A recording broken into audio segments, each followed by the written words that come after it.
Now there is massive amount of opportunities into different industry, edtech, health tech, biotech, and many other areas that are really great opportunities for entrepreneurs to capture.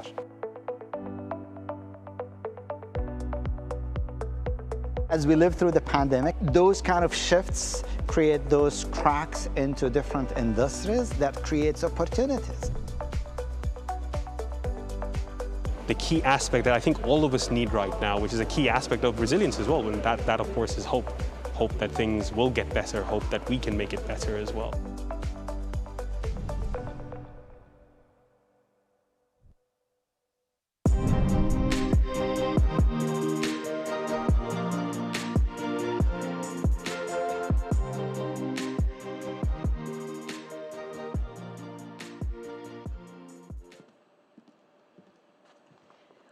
Well, good afternoon. I'm Lee Sublett from Alumni Affairs, and it's an absolute pleasure to welcome you all in the auditorium and those of you who are online to the 2022 Alumni Lecture Series. It's wonderful to be able to bring 5 extraordinary alumni into the auditorium, back to KAUST, and also beaming out to you wherever you might be to today's lecture series. Over the next couple of hours, you're going to hear from Amira Bukhari, Tarek Al Turkistani, Muhammed Samid, Jessica Bouwmeester, and David Brandis. All 5 alumni have extraordinary stories to tell you about their experiences of KAUST, but also their experiences of resilience as it relates to their careers in a range of different areas. So I invite you to sit back, enjoy, and at the time that it comes to ask questions or to share your comments, I look forward to engaging with you further then. Without further ado, I'm delighted to introduce our first speaker, Muhammed Samid.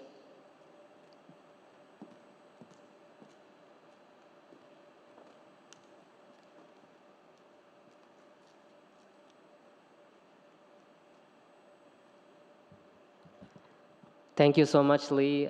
Thank you to the Alumni Affairs team, the enrichment team, for inviting me here.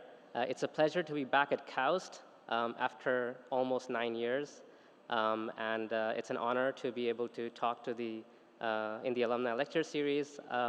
So I'll start with a brief introduction about myself first, and then I'll go through my presentation. So my name is Muhammad Samid. I go by Samid, just in case. My last name is my first name. I grew up in Islamabad, Pakistan, where I completed my high school. And after that, I went to Cornell University in the United States for my bachelor's in physics and mathematics. I graduated in 2011 from Cornell. And then right after that, I came to KAUST. And this was, an excellent opportunity for me to come to KAUST. I call it now the resort university because you can see how beautiful the scenes are. And I was doing my master's here in material science and engineering. And at KAUST, I learned to wear a lot of different hats. So I'll be talking a little bit about the hats that I wore here and also the hats that I've worn after that. I was in the physical sciences and engineering division, doing material science. I was a good student. I took some really tough courses, but also was taught by some really excellent teachers in PSE. Here's some of them. Aram was one of my supervisors for research, and also Aurélien and Hakan. If you know these professors, their courses are tough, so don't worry. But it was an excellent time for me to study and put my mark here in academics and learn how to do learn how to be excellent in studies. But I also was extremely interested in wearing a different hat, the hat of a community builder.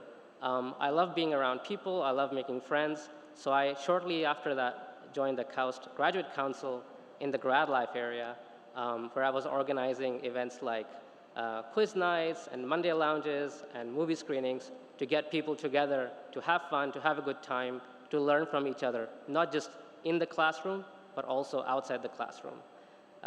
And this was actually an experience that did open my scopes up in the future, and I'll be talking about that very shortly. So overall, I had an excellent time at KAUST doing these two activities. But also interestingly, when I was at KAUST, I did master's without thesis. And you must be wondering, why was I doing no thesis at a research university? The reason was I wanted to do a slightly different kind of research. So in my research hat, actually before coming to KAUST, I first went to Cern as a summer student. Cern is the European Organization for Nuclear Research in Geneva, Switzerland. And I was studying particle physics and antimatter physics there. Then I came to KAUST, and then during KAUST, my supervisor, Aram, he suggested that I also continue doing work in this field. So I went to Germany, to DESY, at the German electron synchrotron to continue my research over there. And then finally, slightly outside the physical sciences engineering division, I did some direct research with Michael Berriman in the marine science, in the Reef ecology lab, actually. So you can see I was, unlike most of my previous career as a student, just focusing on physics and math, I started opening up my scopes here at KAUST and seeing what else I could do, how I can, do things outside of the box. I was also an extremely curious person. I love, as I said, meeting people, making friends. So I ended up with over 100 friends at KAUST that I still keep in touch with today. This is a picture from from my farewell here at KAUST. And that was, I still keep in touch with these friends on a quite regular basis. So KAUST gave me lots of things to think about, lots of ideas for the future. And shortly after graduating from my master's, I went for a PhD to Cern in Geneva, Switzerland, as I mentioned. And I've been there since then for about 8 years now. At Cern, I also wore many different hats. The first one was as a researcher. So right now, I'm a senior fellow at Cern, which means I'm a research scientist on a regular basis. I have 8+ years of experience as an antimatter physicist, so I study antimatter particles. Actually, I gave a WEP alumni lecture on this in 2015. And to date, I have 7 publications in Nature, so hopefully I can count myself among the lucky ones, and thanks to the training here and also the subsequent training at Cern, I've been doing quite well. Last year, we had a publication on the cover of Nature, so I was really happy with that. A different hat that I like to wear is that of a science communicator. I love talking about science. I love making people excited about science. I love getting students to study science and STEM subjects. I also am the president of Synaptics. It's a not-for-profit organization in Geneva where we create new tools for science communication. And then as part of Synaptics, I created the Science Communication Hackathon. So to come up with new ideas, new techniques to spread science more and further. And then once some of those ideas show some traction, show some promise, we incubate them as part of the Synaptics incubator, where I'm the innovation manager as well. So you can see my slow transition from science to innovation and entrepreneurship here. So finally, the last hat that I've recently worn is that of an entrepreneur. I have slowly gotten to learn about entrepreneurship and enter the startup scene. And last year, actually 2 years ago in 2020, I co-founded Daphne Augmentation Technologies. So today, as part of WEP, this is what I'm going to talk mostly about. If you have questions about the other things, I do a lot of things, so do you, many of you. Please do reach out to me on LinkedIn or meet me in person. I would be happy to respond to you. But today I'm going to talk about mostly Daphne and what happened in my entrepreneurial journey. So here's the quick outline of my talk. I'll talk about the origins of Daphne, how it all started, about customer discovery, who are our customers and what are we looking for, the idea to pivot or persevere, do we need to change how we do our business or do we need to stay the same? And finally, what the future holds for us. To start off about talking about Daphne, I have to talk to you about my co-founder, Alan. Alan is from Mexico. He's a physicist at Cern. He's doing PhD. Actually, he just finished writing his PhD thesis. He's going to be defending very soon. So good luck, Alan, if you're watching or listening. He absolutely loves science. Just like you love science and just like I love science, Alan absolutely loves science and he loves science communication. So in Mexico, Alan was there and he was noticing that there is a growing anti-science movement happening in Mexico at that time over the past 5-6 years. There's fake news everywhere, vaccination hesitation, flat earthers are spreading their ideas around the globe, and politicians are denying things like climate change, scientifically established facts. So Alan was really concerned, and he started studying the people around him, the people in his community. He didn't want the next generation of Mexicans, and actually the next generation of people around the world, to be swayed by these ideas. So he started looking at people's relationships with science. And he came up with the idea that you can basically divide the population of his country, at least, into 4 quadrants. People who are active in science and supportive of science, so STEM professionals, policymakers, funding agencies. Then people who are passive and supportive. This is the large part of our population. People who are doing other things, but they do believe in science and they do like to support it and they would love for science to thrive. And finally, you have the growing population over the past decade or so of passive and skeptical people in science, people who are having more and more doubts about the importance of science in their life or don't see any value in it. And finally, you have people who are active but skeptical, conspiracy theorists or science deniers in general. So Alan wanted to reach out to the young people in his network through Twitter, through social media, through text-based applications, and he wanted to funnel all of them to his YouTube channel, where he was creating scientific content for a young audience, people who are in high school or younger, so that they would be encouraged to do science, to understand science. And his goal was to move people who are in the passive and skeptical part of the population to passive and supportive. He didn't want them to become, science evangelists. He just wanted them to believe that science is working for us globally as a human race, and that it's important to be studied. Very soon, Alan started facing some challenges. He was getting more and more subscribers on YouTube. He was having followers on Twitter. He was getting contacts on WhatsApp, followers on Facebook. And basically, he started getting thousands of messages per day. And Alan wanted to interact with everyone, but he realized he just could not respond to everyone. There were students who were asking him, how did you end up at Cern? How do we apply to university? What is a black hole? What is dark matter? So these were the things that he wanted to answer everyone and encourage them, but he could not. Very soon, Alan decided that he needed help. He started to look for social media managers, and this is where Daphne comes in. So I wanted to introduce you to Daphne. Daphne is an excellent social media manager. She believes in working harder, not smarter, and Daphne operates on 4 key principles. The first is that most people are asking the same kinds of questions and writing similar comments on social media, so you can save those responses for future use. You don't have to write it out every single time.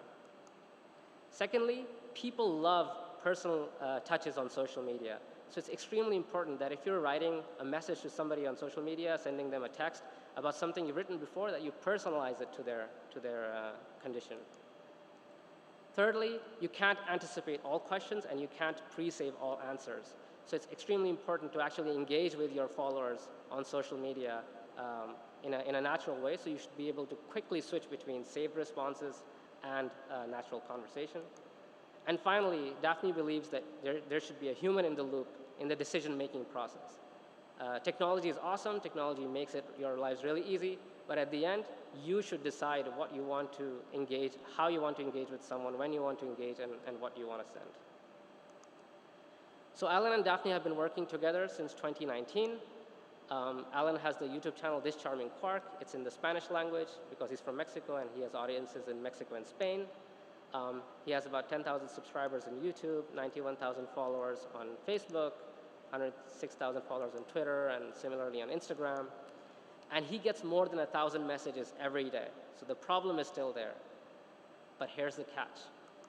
Alan and Daphne respond to 99% of those comments and questions every single day. In fact, Alan does it in just 30 minutes. So if you look at Alan's Facebook account, it has grown. In 2019, at the beginning, it was around 20,000 followers. And in about a year, it grew up by a factor of 4. So it went to about 80,000. And since then, it's been steadily growing. It has kind of flatlined during the pandemic, where people have been taking less of an interest in digital activities. Yeah, basically over the past 2 years, it's grown to about 100,000 followers. So if you're a science communicator, you might be wondering, how can I hire Daphne, or how can I hire somebody like Daphne to help me in my science communication and to spread the word? Well, here's the catch. Daphne is not a person. Daphne is a software.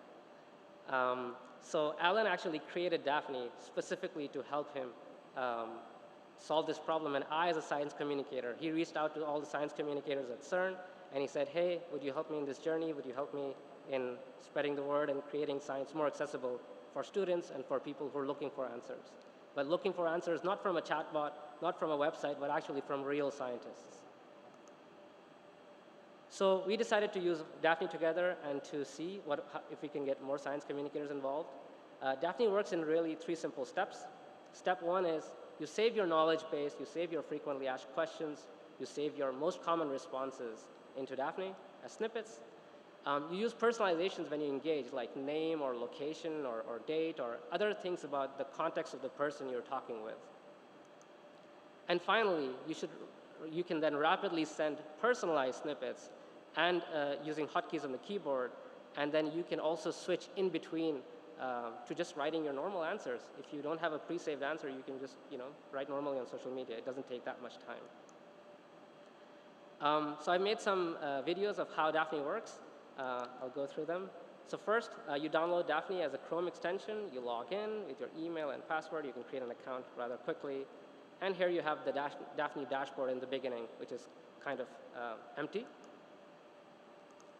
The next step is that you can now enter your most common responses or most common conversations you would have as snippets. So for example, I have hi name, and it'll capture the name of the person I'm talking to, or salam name. That also works for a lot of my friends. You can also upload all of your pre-saved answer if you have already made a list, maybe a list of 10 or 12 answers that you use, or 10 or 12 messages that you send on a regular basis.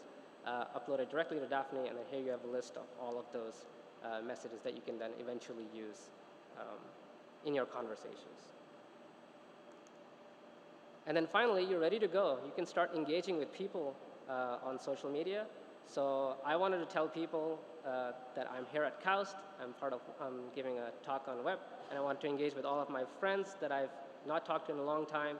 So I looked on LinkedIn to all of my first contacts from KAUST, and yeah, I started engaging with them and say, hey, hi, long time no see. Yeah, I said, salam, how are you? Long time no see. I'm here at WEP giving a talk at the Alumni Lecture Series. Where are you these days? What are you up to? In case of Steffi, a chatbot would not recognize that it was getting the wrong name, but I had the opportunity to change the name before sending it, so I personalized it before sending it, which is really important because otherwise a bot would not be able to do that. And then I continued sending, starting the conversation basically. That was the most important part for me. You can also respond to people, not just start the conversation. So Sarah replied, what are you up to? What are you doing? So I said, okay, well, I'm fine. I'm still working at Cern in Geneva, Switzerland, and that I'm giving a talk at WEP, and it's about entrepreneurship. Here's Alan. He's much more adept at this because he's been doing it for 2 years now. So he gets lots of questions on Twitter. This is in Spanish. So he's responding to people fairly quickly. He can do 1,000 messages in 30 minutes. So with Daphne, we've created a rapid, scalable, and human solution to engage with people across all platforms. By rapid, as I said, it means you can send 1,000 messages in about 30 minutes. Scalable means you can have parallel conversations on all of your social media and text-based applications at any time. You can have hundreds and thousands of engagements. And finally, the human aspect, which is the most important one for us. We're not going to use a chatbot. The whole idea is to keep a natural human interaction between the scientist and the person asking the question on social media. There's a lot of other additional benefits and features that we've incorporated over time based on requests from science influencers, what we want. You can customize the snippets. You can create multiple profiles to keep your professional and personal lives separate. Zero integration, basically it works natively across all web-based applications. We're privacy focused, so all of your typing and the data that you store in Daphne remains on your device. It's never sent to the cloud, which is extremely important. And also, this allows us to work offline. So even if you're not connected to the internet, you can use Daphne from anywhere, even on an airplane. We're starting to roll out user analytics for professionals in our customer base so that they can glean some insights. We're also trying to do cross-team integration. So if you have a supervisor, the supervisor can decide the hotkeys for all of the social media managers. And finally, we want to do multilingual support. So even if you're getting a message in a language you don't understand, in my case, I don't understand Spanish, but I want to be able to reply and engage with people from Spain who want to know about antimatter physics, I can do that. There's many more. We started rolling out subscription packages for Daphne early last year, starter version, professional, and enterprise with lots of different features. And we did a soft launch for Daphne on the 10th of May last year. And initially, we just targeted people, science influencers in Spain and Mexico, people in the Spanish language, people mostly who were within Alan's network. Within a month, we had about 250 subscribers. These were trial users, so they were not paying at that time. And we started talking to them. We started talking to them on a regular basis, having Zoom calls and trying to get their feedback, which is extremely important in the entrepreneurship journey. And we learned 4 key lessons from science influencers. The first one was that they are concerned about privacy. Even though they are on social media every single day, where privacy is never guaranteed, actually you should just assume that there is no privacy. When they're starting to use software, they're really concerned about privacy. And our background as a company in Switzerland with a Cern pedigree really helped us in getting them to engage with our software. Secondly, they want a free version of the software. They're science influencers. They're doing it for the greater good. They don't want to pay for it. In the influencer business, money is really tight. And so they were like, yeah, we love the software, we love the tool, but we don't want to pay for it. So we knew that there was something not so good for us there. Thirdly, all the young influencers are mobile native. Our solution is desktop, and we haven't created a mobile app yet. So they were like, well, please make one for us as soon as you can. So that would be really good for us to start using it. I think about 70% of the science influencers were on mobile. And finally, the big fish, the big science influencers, those you see on TV, those you see on many of the big YouTube video channels, they do not engage online. So we realized very quickly that our tool was mostly useful for micro-influencers or small influencers, and the big fish were not interested. They're just too busy with other activities, so that was also unfortunate. So we realized very quickly that Daphne, for science influencers, is a good place to start, but the market is not significant enough. There's not a revenue stream we can use to generate and support ourselves as influencers only. So while doing our careers as scientists, we can't become, we can't go wholly into Daphne right yet. It was still too early. So we decided to make the starter package free for all educators and all not-for-profits for now. So, it's free for you guys if you want to use it. And secondly, we decided that in the future, we'll consider growing the user base organically and then find out ways to monetize in the future. So this was the difficult part in our entrepreneurship journey. The good thing is that Daphne, you can use it for free right now, and hopefully in the future, you can become a famous science influencer yourself. But where did that leave us? What do we do? What do we do as a startup to sustain ourselves? Well, we have to pivot. We decided that science influencing was not the market that would work for us, and we have to do something else. We started looking at the global picture of conversational commerce. About 2/3 of the people who we talked to, this is actually from a study in Sprout Social, they wanted to message businesses rather than email or engage with them on the phone. And despite that fact, 80% of customer messages on social media go unanswered every single day. People want to engage with companies on social media, but social media companies don't respond.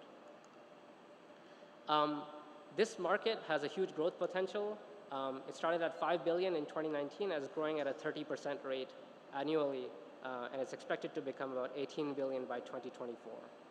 Most of this growth is in the customer engagement section and also customer support on social media, and it's mostly being done by chatbots and AI-based software. We decided to exploit the Swiss context where we are. Swiss hospitality has some of the best, Switzerland has some of the best hospitality schools. Out of the top 10, 8 of them are in Switzerland. And COVID really hit hospitality sector really badly to Switzerland. You know, less than 60% of the bookings were gone. Ski resorts were not really functional and not really earning. And Switzerland even asked Roger Federer to step in and help boost Swiss tourism. So Federer is helping, and they also asked all the startups to help if they can. We started to look at the hospitality industry in Switzerland, which you can break down into 4 parts: accommodation and lodgings, food and beverage, travel agencies, and outdoor activities like skiing and hiking and sailing, etc. And so far, we've had time only to look at the accommodation and lodging, the hotel industry essentially, and we've already learned some initial lessons from the hotel industry. They have a strong domestic demand. 50% of all overnight stays come from Switzerland, and out of the rest of the 50%, 33% are coming from the EU market. So there's a strong local market, but Swiss hotels are very digital shy.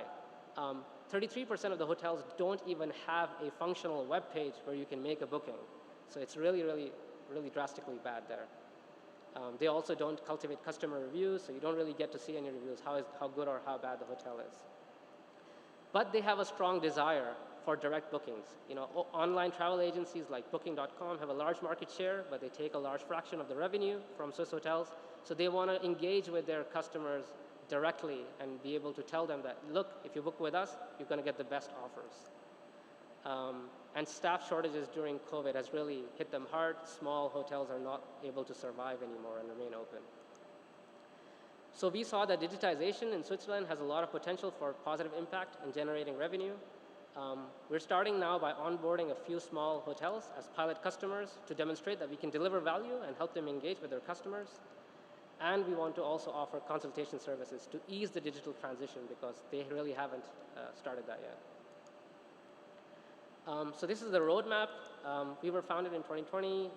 We received our first award early last year. We started as a tool for scientific influencers. That didn't work out. We pivoted. Now we're starting to look at the hotel industry, onboarding our first customers in 2022, and then hoping to expand in the future years to come. Finally, I'm coming to the end of my talk. So this is the Daphne team. I'm the scientist and entrepreneur, and also a community builder. Alan, he's the one who developed the software. He also has lots of science communication experience, and he's a social media analyst. And we were helped by InnoSwiss, the innovation arm of Switzerland, who gave us coaching for this project. Finally, I want to thank you. Please do use Daphne if you want to use it for humanizing your digital interactions and communicating with people. And if you have questions and feedback, please ask right now, online or in person. Thank you very much.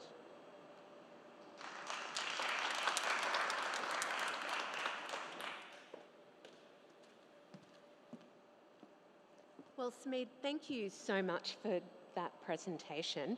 We're now opening up to questions and comments, and for those of you who are participating virtually, we're just currently looking for the tablet so that your questions can be responded to. But I'm going to open up to the auditorium first. Would anyone like to ask Smeed a question or to make a remark, a comment? There was lots of food for thought in there. Yes, sir. Hi, my name is Hussam Al-Hakim. I'm from Saudi Aramco. I just have one question. Did you have a fund for the startup, and how much was it, if you don't mind? Thank you. Yeah, sure. So we're pre-seed stage. We were bootstrapping all of this time. Alan has actually started monetizing his YouTube channel, so he's on Patreon. He's getting a few hundred, maybe above 1,000 euros per month from his YouTube videos.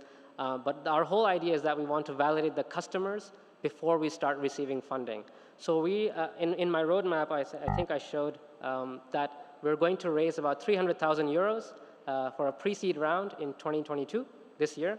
We're hoping to get investments from people in the, investments from investors who are interested in our idea, and we want to specifically focus on the hospitality industry this year to see if there's a large enough market for us to tap. Thanks. Next question. Yes, Ahmed.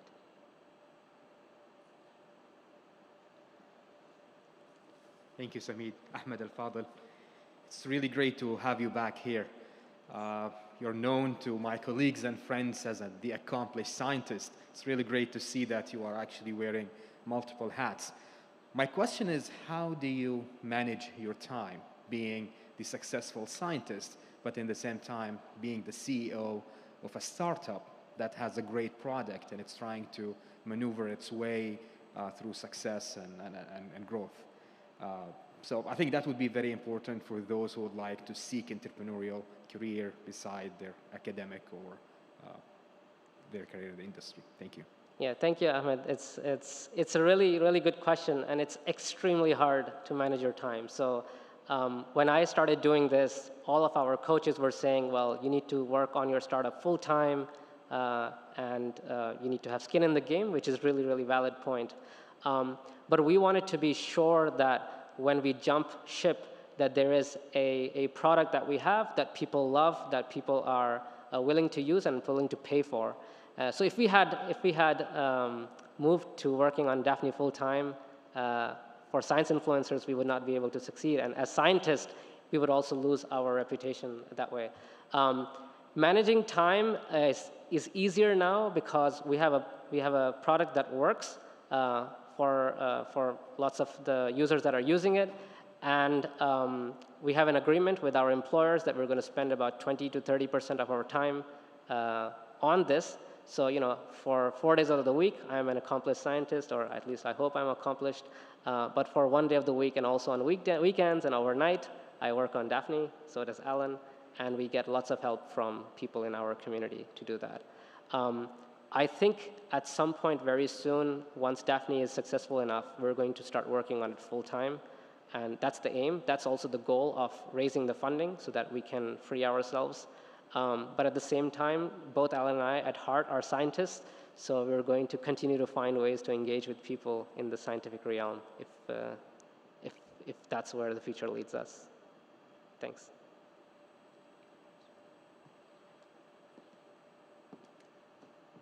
Well, if we've got no further questions, I apologise to those of you who are participating virtually, and we will find that tablet. So for our next session, you'll have the opportunity of asking questions. However, for those of you who are virtual, who haven't had the chance of connecting with Samid, oh, I'm sorry, we've got another question. I'm sorry.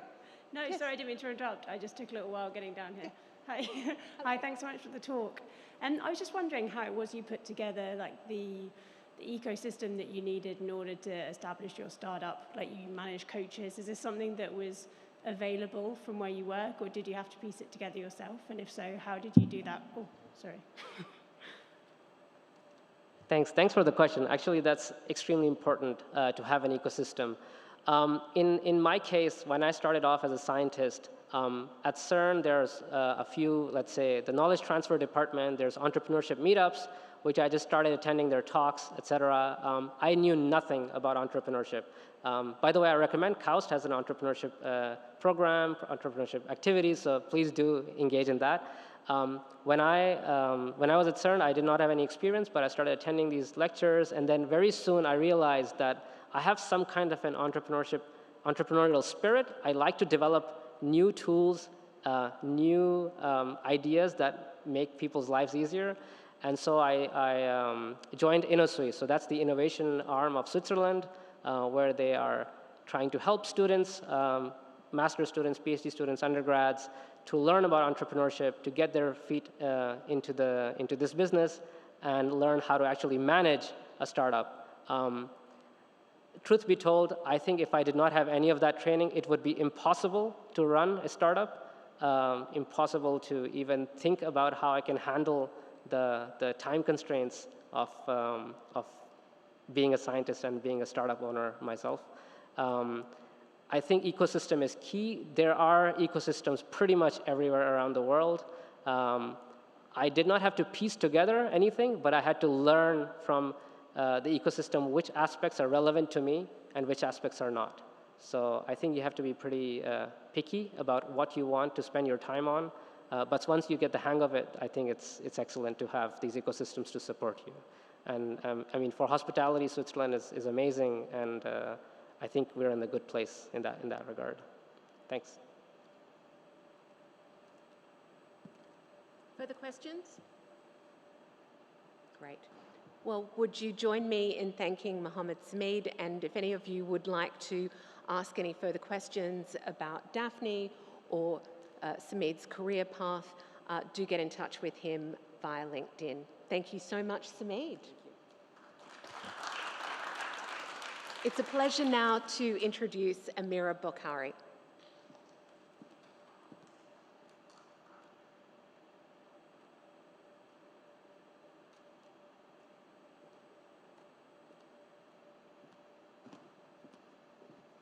Good afternoon, everyone.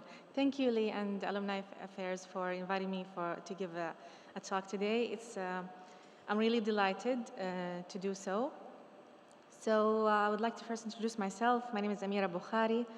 I'm a KAUST alumna. I did both my master's and PhD in KAUST in 2018, and I graduated in 2018, and I did it in biosciences.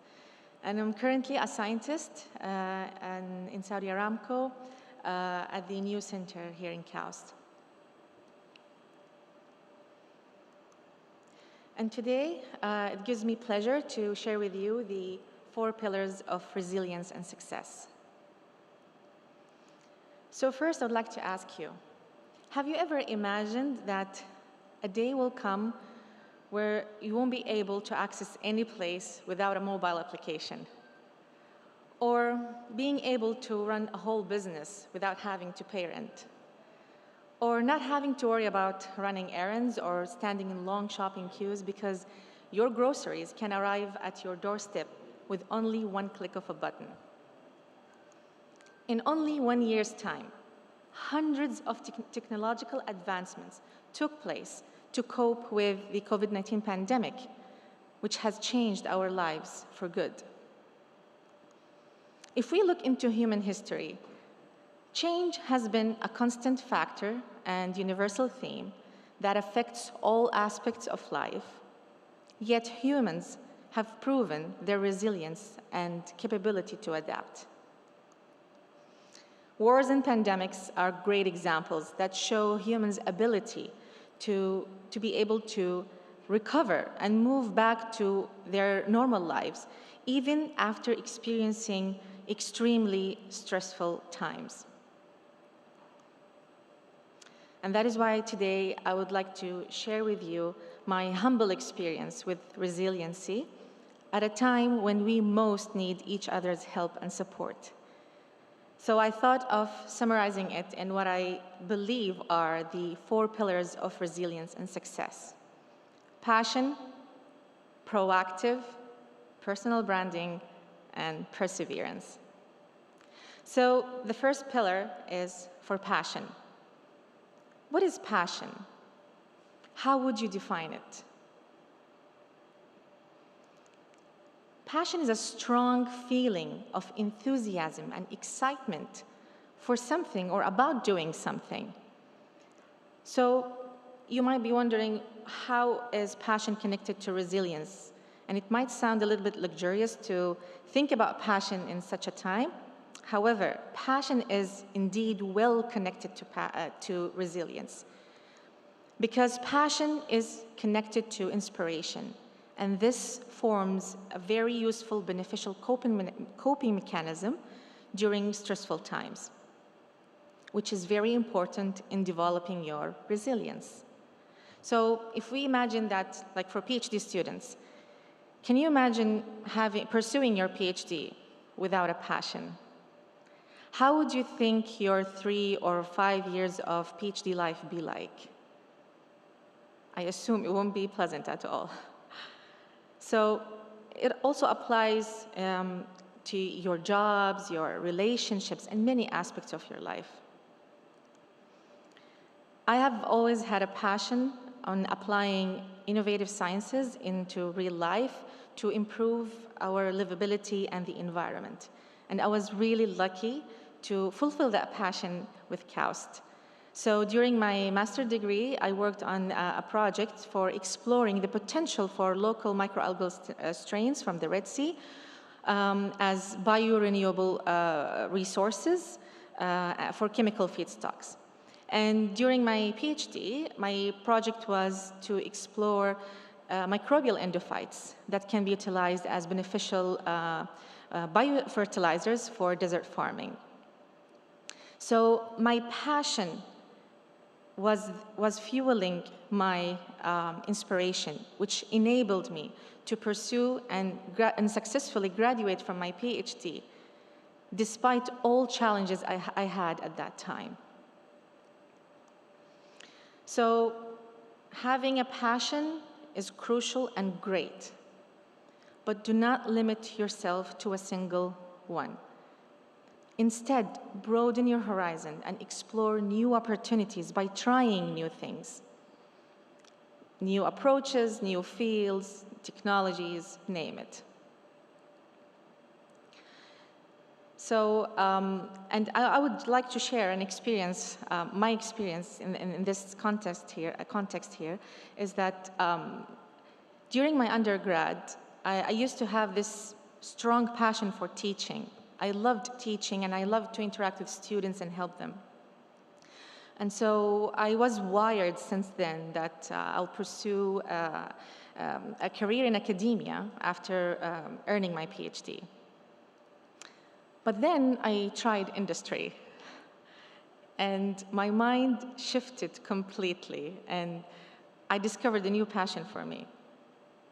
So for PhD students or students in general, even master's students here, I would advise you to make the most out of your opportunity here in KAUST, to explore new opportunities and identify a new spectrum of passions for your future. The second pillar goes hand in hand with the first one, which is being proactive. So let us first understand what does being proactive mean. Being proactive means that acting in advance, controlling a situation rather than responding to it. And it applies well to resilience as well. So, because resilience can be viewed or seen as either reactive or proactive. So reactive resilience is more of adjusting and trying to survive a difficult situation, while for the proactive resilience, it's more of like preventative measures, protection and prevention of that difficult situation. And the more we learn and experience the reactive resilience strategies, it will help us build our proactive resilience strategies. And this goes back to the previous point of trying new things, because this will help you create your opportunities instead of waiting for them. And I'm going to tell you a story here about being proactive. So we as students, when we first heard or realized about this word, being proactive, it was during the KAUST career fairs. We were preparing for interviews, and the career counselors kept advising us to keep being proactive. And we didn't realize this until we started practicing it. So we started to actively engage with employers during events and career fairs, go to job interviews, and also in social media as well. And this helped us a lot. It opened many doors and new opportunities for us. The third pillar is for personal branding. So I'm going to show you a few logos here, and I want to know if you will be able to identify it. I'm sure many of you know the fourth one, at least. So when you see these logos, what does come to your mind? What are these brands known for? Quality, success, yes? Originality. Okay, so I'm going to ask you now, what if someone mentions your name to a coworker or colleagues or to your society? What do you think is going to come to their minds? Similar to these corporate brands, your personal branding should talk about you, who you are, your values, your skills, and basically your story. I found an interesting article by the Northeastern University about the 10 tips for building the personal brand to boost your career. And I find it very useful. I highly encourage you all to check it out in their blog. So they explained all the elements that you need to work on, internally and externally, that will help you build a strong personal branding for you. Because your personal branding is basically your reputation. And to ensure the success of the previous pillars, you need consistency and perseverance. Because you will face so many challenges and obstacles, so many ups and downs. And that is why you will need perseverance strategies, strong and perseverance strategies that will help you to adapt and overcome these challenges successfully. And for myself, I developed my perseverance strategies in what I call the perseverance triangle. It contains 3 main components: maintaining our mental and emotional health, the survivability checks, and the achievable goals strategy. So for the first strategy, which is maintaining our emotional and mental health. And one of the most important approaches in this strategy is focusing the mind into controlling our critical inner voice. And the critical inner voice is the sum of the destructive thoughts within our heads about ourselves and others, which affects many aspects of our lives, including our confidence, our relationships, and our performance. And it's really interesting to know how these thoughts, positive or negative, could impact our health and our bodies. According to Dr. Hyman, every cell in your body is constantly listening to your thoughts. And he mentioned something very important and interesting, that in school, we all learned how to read and write, but we never learned how to use our minds to develop the survival strategy, which is staying happy and healthy. So we need to actively practice relaxing and being healthy and happy. And I would add to this that we need to actively practice empowering our positive inner voice and thoughts. The second strategy in the perseverance, in my perseverance triangle, which is the survivability checks. The concept of this strategy is to create survivability checks, regular survivability checks, in order to make sure that during stressful times that you will never give up and that you will maintain moving forward no matter what. So as an example, the survivability chart that I had was based on a weekly survivability checks, and at each time I rated my survivability on a scale of 1 to 10. So 1 means that I am burned out and 10 means that I'm not stressed. I also included any positive, big or small experiences or achievements that will help me keep motivated. For example, In a certain week, I was very stressed, and I rated it, my survivability, I gave it a 3.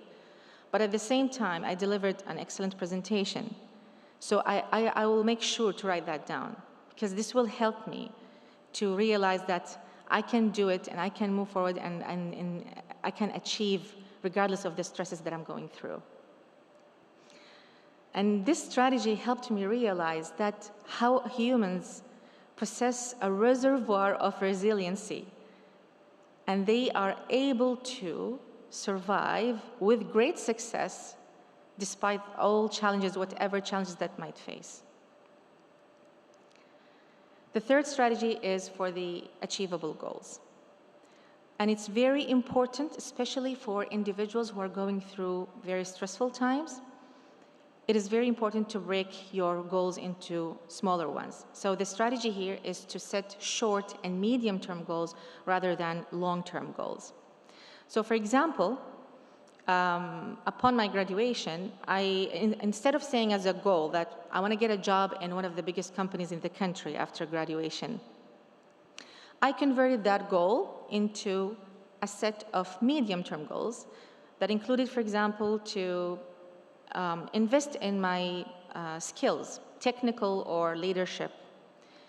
And then that medium-term goal was again translated into a bunch of short-term goals that included, for example, to register to a course or a workshop that will sharpen those skills.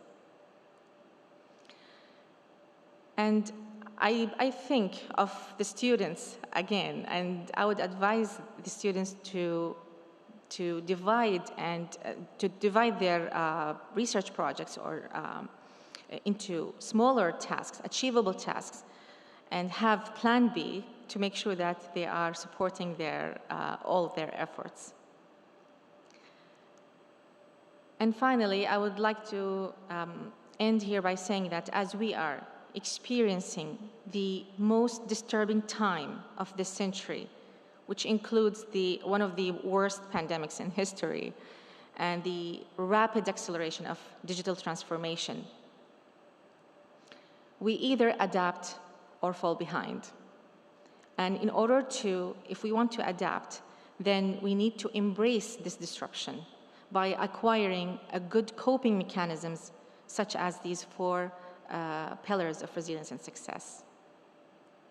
And finally, as Steve Marble said, life doesn't get easier or more forgiving. We get stronger and more resilient. And there is a huge difference between knowing and doing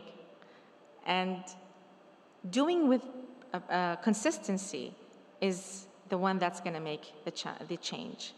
Thank you.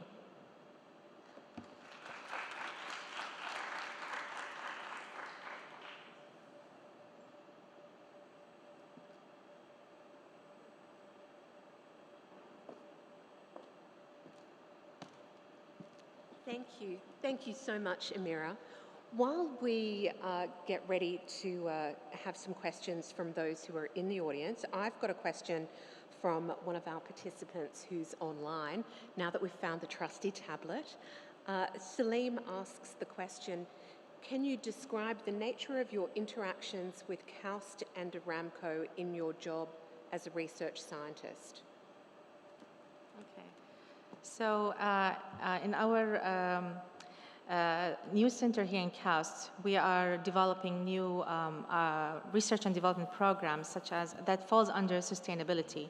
And we're having different collaborations with different professors, like many professors here in KAUST. Of course, we are welcoming interns, master and PhD students who would like to have some internship in our center. And I'll be happy to answer more details about this offline through my LinkedIn account. Yeah. Great. That sounds perfect, Ameerah. Thank you for that. Does anybody in the audience, in the auditorium, have any questions for Ameerah? Any comments? So how are you feeling on a scale of 1 to 10 today in that diagram that you explained to us, particularly now that your presentation is over? Now I feel 9. Great, great, Yeah. as you should, as you should. Well, thank you so much. No more questions online, and we've got a question coming into the auditorium here.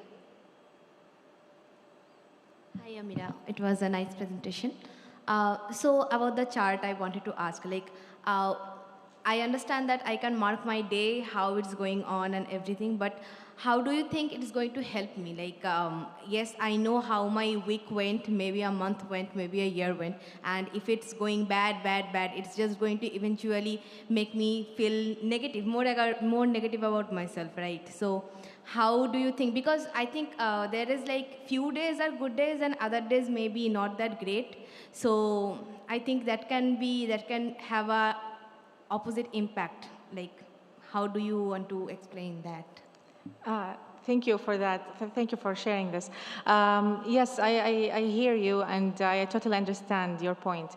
The thing is that when you check your survivability, you have, like, for example, I'll just mention my experience with that. It was like during almost the last year of my PhD, and I was writing the thesis. And the thing is, when you check that you have survived on like short period of times, like during the first week, then the second week, there must be something positive happening during those times. I mean, even if the small positive things, you should consider it. As long as you're alive and healthy, then what really matters. Like, this is like the least thing. And try to identify something that could help you or motivate you to keep moving forward with these small tasks that I mentioned also in the goals. Also, always have a support system. So during this checkups, that you need to have a support system that will embrace and help you identify the positive points or events or achievements that is happening through that stressful time. So it's not only checking your survivability, it's more of like a combination of many things. Support system, identifying even small achievements and positive things. And at the end of the day, you survived, that's good.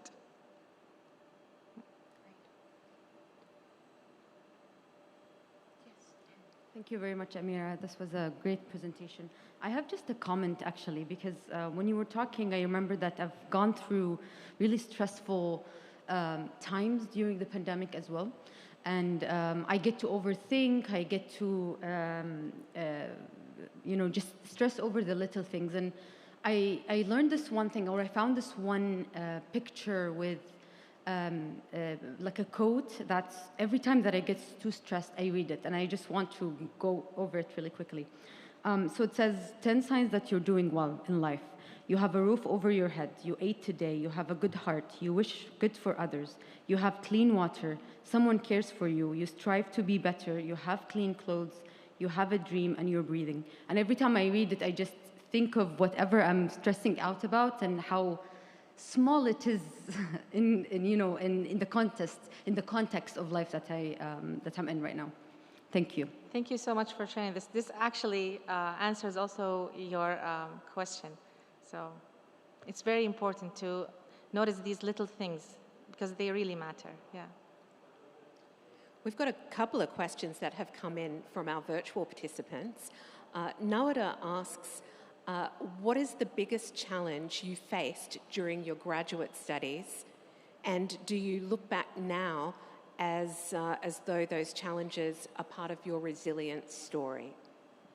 Well, that's a tough question because there were like several very stressful events happened to me at that time. And one of them was my illness because I was diagnosed for a rare tumor at that time. During my early time in PhD, it was very stressful. But again, with the support system, I believe so much in the support system, and either family or professional help, their presence in our lives are very important, and I encourage you to identify your own support system, because they will help a lot. They will help you a lot to move forward and get back yourself together and just get stronger and more resilient, yes. Great. A couple more questions from our virtual audience. What do you think the pros and cons of doing research in industry are compared to academia? Interesting. So the advantages is that you have the financial support, you have the senior scientists that will help you to develop the business case and everything, and the team player spirit that we have. Maybe the challenge would be that you don't have the full freedom to do the research that you have passion about. Maybe you can find your way, by the way, but not like academia. Academia, you have even if it's just going to be a theoretical based or some just very rocket science innovation type of idea. Business in industry, you need to focus on the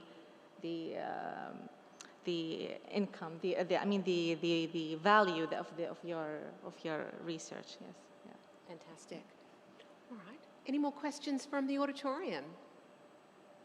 No. Well, we might wrap up there, Ameerah, and thank you so much for that wonderful presentation. That was fantastic. Join me in thanking Amira Bukhari.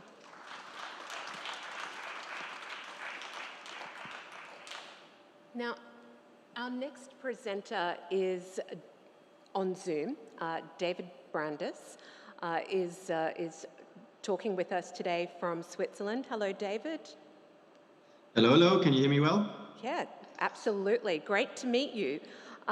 The floor is yours, sir, and I will come back at the end of your presentation to moderate the questions. Over to you.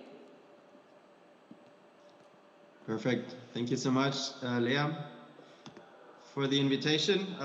Honored to speak here today. Pleasure to be back. Also, I want to say congratulations to Samit and Ameerah for two great presentations, very inspiring ones. And Samit, we should definitely meet up in Geneva, as I'm also based there.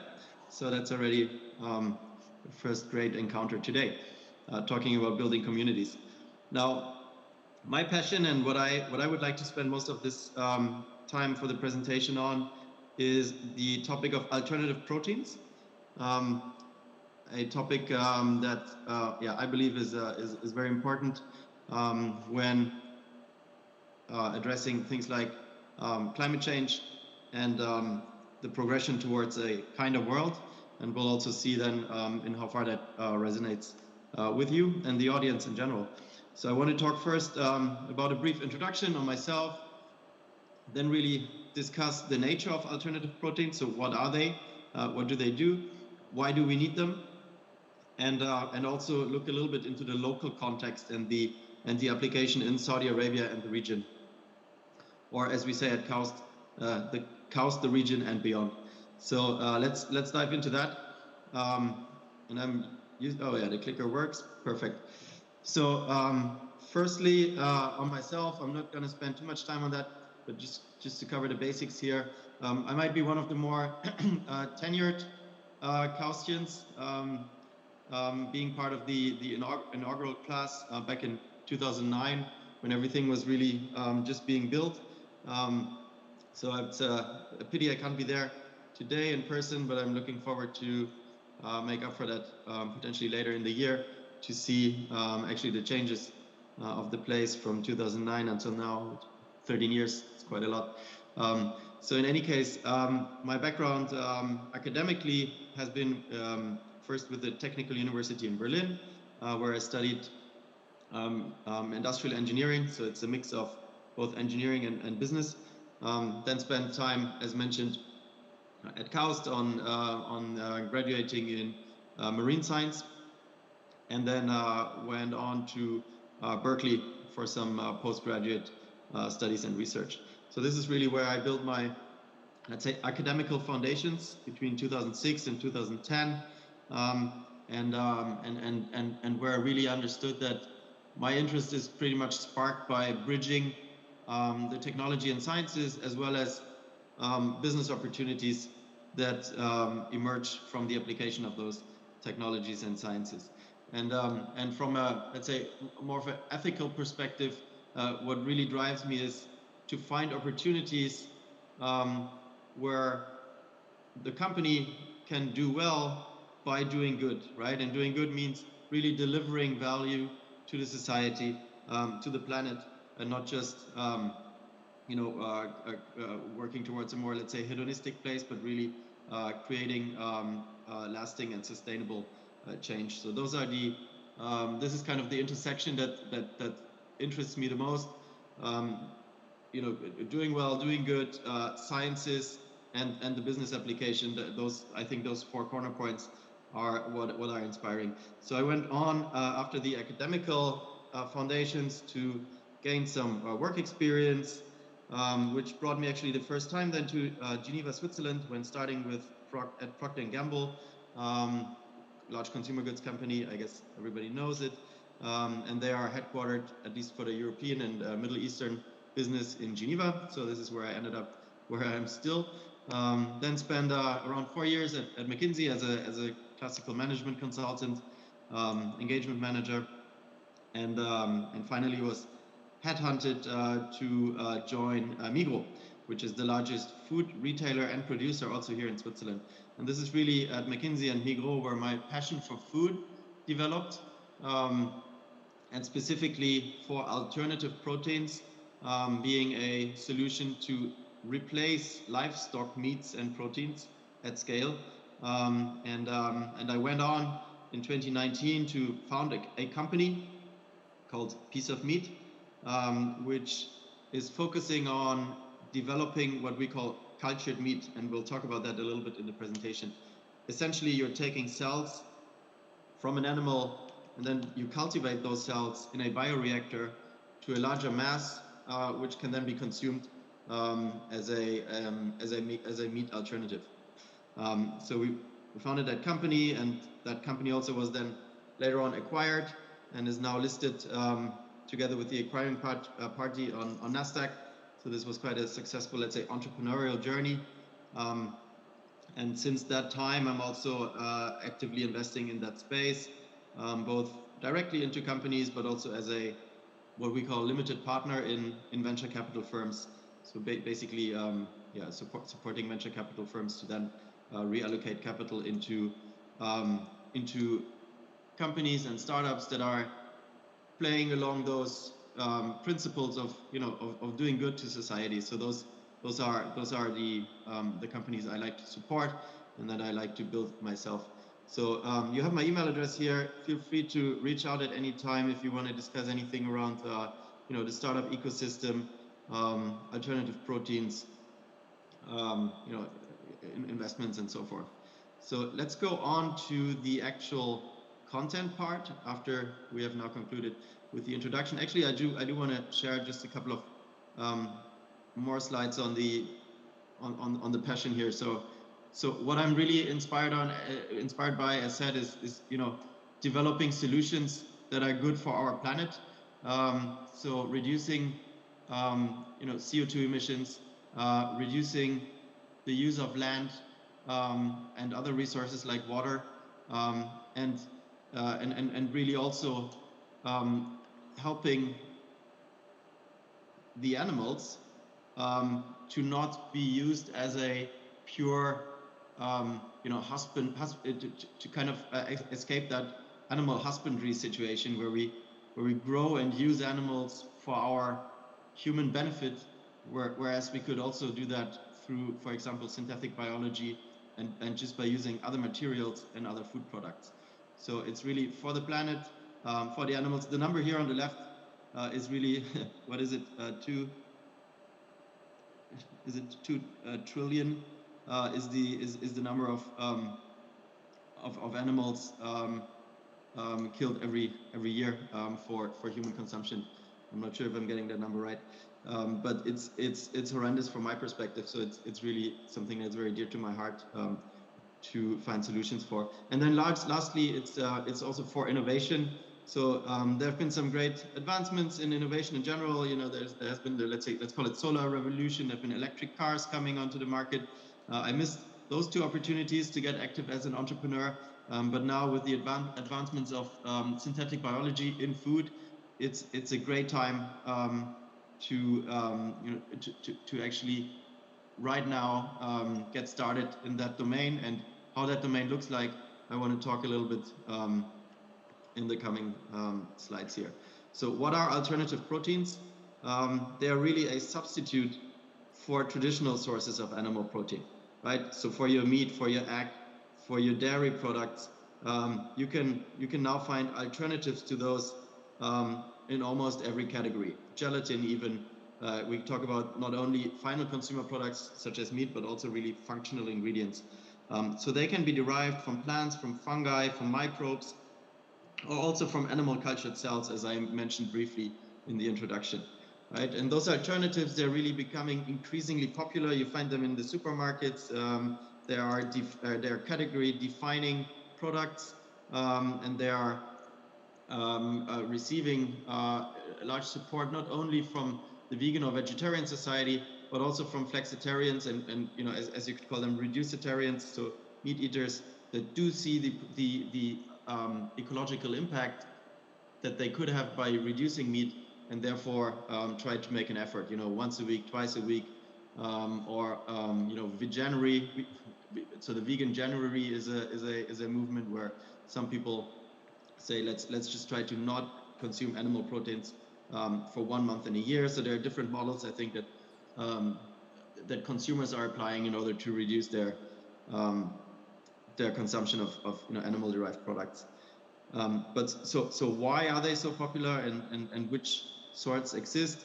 I mean, as I mentioned, so the sustainable protein versus the animal protein has a lot of advantages. So the conversion rates of land to protein, of feedstock to protein, of time spent to protein produced, and also of water spent to protein produced is just so much more efficient when you use sustainable, for example, plant-based proteins rather than animal-based proteins, because the animal system is a very inefficient protein conversion mechanism. And obviously, you know, the animal has to first consume and eat protein in order to then produce a lesser amount of protein, and that is really the inefficiency here. Plus, they're producing a lot of CO2 on the way. So 14.5% of all greenhouse gas emissions are directly derived from animal livestock farming, and that is more than all the transportation systems globally combined. So all air travel, cars, other means of logistics combined produce less CO2 than animal livestock farming. So if you talk about your CO2 footprint and you're worried about the flights you're taking, you know, just don't eat meat and you'll completely make up for that. That's my opinion on for example, how to have a positive effect on the environment. So next, you know, you see here on the left side sort of a graph that just shows how alternative proteins are slated to rise in size and in production volume over the years up until 2035. And it's projected that by 2030, 10 to 15% of all meat consumed globally will be alternative. And that adoption is also necessary for our planet in order to reach, for example, climate change goals, Paris agreements, and ESG goals, and so forth. So without the adoption of a meat-free kind of food system, we will not get to any of those targets because the contribution is just so big. So what are alternative proteins? Again, there are plant-based foods. Those are the ones that are found in the stores today. They're made from raw plant materials like soy and pea protein isolates.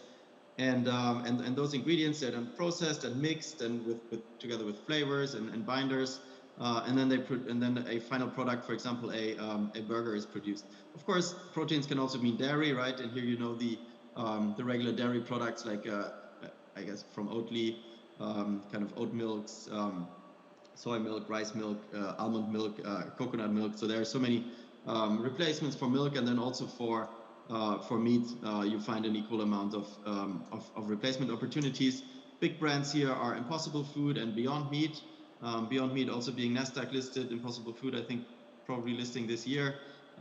Two very large companies, but there are probably over 500 brands, or probably even over 1,000 brands globally that are producing alternative proteins in the meat category. Then there are also fermentation technologies that are being applied in order to produce alternative proteins. In fermentation, we mainly look at two technologies. One is biomass fermentation, and the other one is precision fermentation.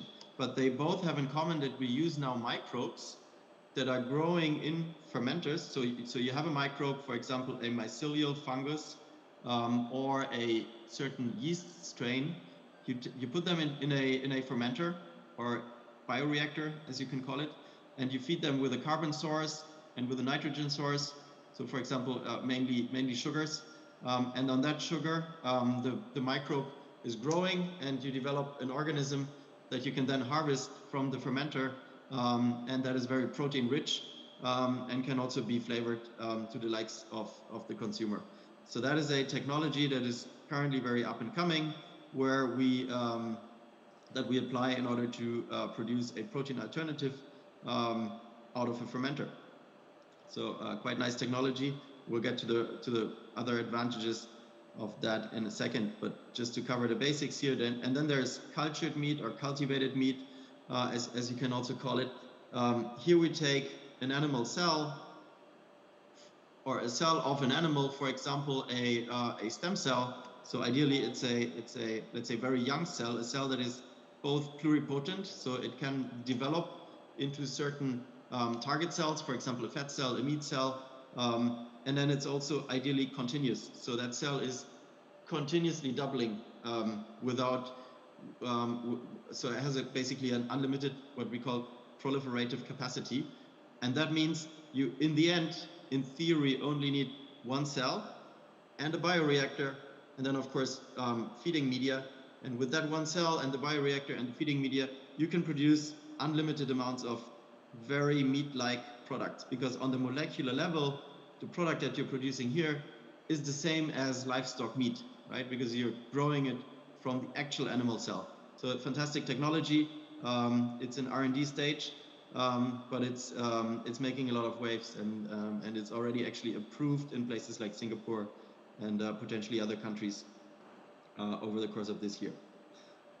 So those are the three alternative protein options that I would want to cover in the introduction of this presentation. Now, if you look at local consumption patterns, you know, just to make this presentation also a bit more applicable to the local context. So Saudi Arabia is the largest importer of, second largest importer of chicken globally.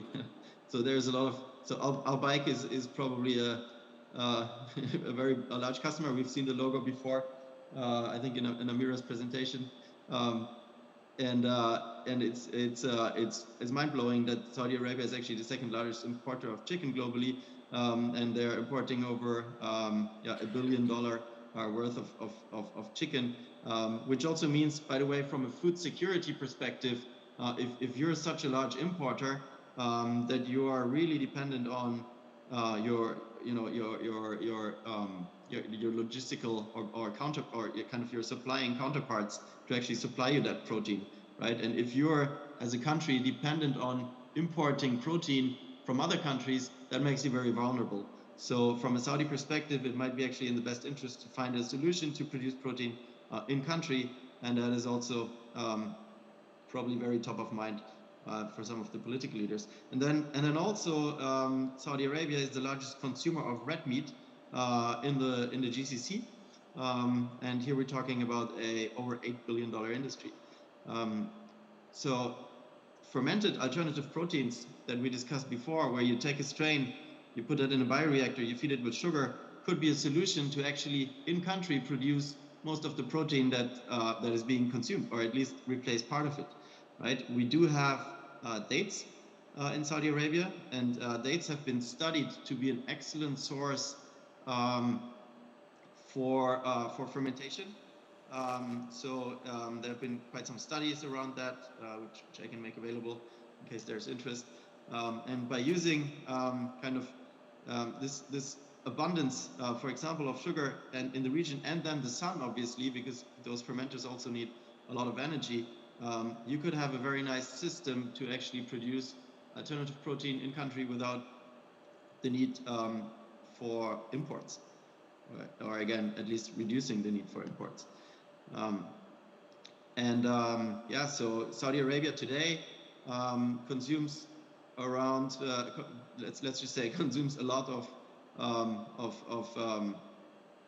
animal protein, and the what's mentioned here, poultry, beef, veal, mutton, and so on, doesn't even include the dairy part. And if we were to reduce the animal protein consumption by only 10% in Saudi Arabia, that would reduce the whole countrywide emissions of greenhouse gases by 30%. So we just ran a quick calculation here. It's quite mind-blowing to be able to reduce a whole country's GHG emissions by 30% only by adapting your consumption pattern of animal products by only 10%. So it's a huge opportunity with a small need for adaptation, and that equates to over 1.2 million kilograms of CO2 annually. So by 2030, if we then again look at the Saudi Arabia, the vision could be, we adapt a 10%, for example, fermentation-based alternative protein diet, cultivated meat or plant-based. Obviously, are other options here. We use, for example, local date production, including solar-generated power. We drop GHG emissions by 30%, and we create a both sustainable, reliable, but also more resilient food production value chain, where we reduce our dependency on imports from third countries. For example, NEOM, which the project I guess you all know, in the north of Saudi Arabia, is currently looking into constructing such a self-supporting system, and I'm sure there are even more examples in country where where people think about how to implement and actually construct such a more sustainable and kind of self-supporting food system. So so with that, I'm at the end of the talk. I'm happy to take any questions that might come. I do hope you are getting as excited as I am about alternative proteins. There's a huge opportunity. We talked about startup and entrepreneurship at the beginning of today's web session with Samit. So if you do feel a little entrepreneurial soul or heart beating in your chest, and you don't know what to do, maybe producing or dedicating yourself to producing, for example, alternative proteins in Saudi Arabia or the region is a fantastic way to do well and do good at the same time. If you continue to be excited about the topic, there is a workshop coming up. Actually, it's more of a conference rather, on sustainable food security by the Center of Desert Agriculture here at KAUST in March, and they have a fantastic lineup. I'm also looking to participate, so there you will definitely get to learn much more about this topic, and also get to connect and socialize with really leading figures in that industry. So with that, thank you very much, and I'm very open for any questions there might be.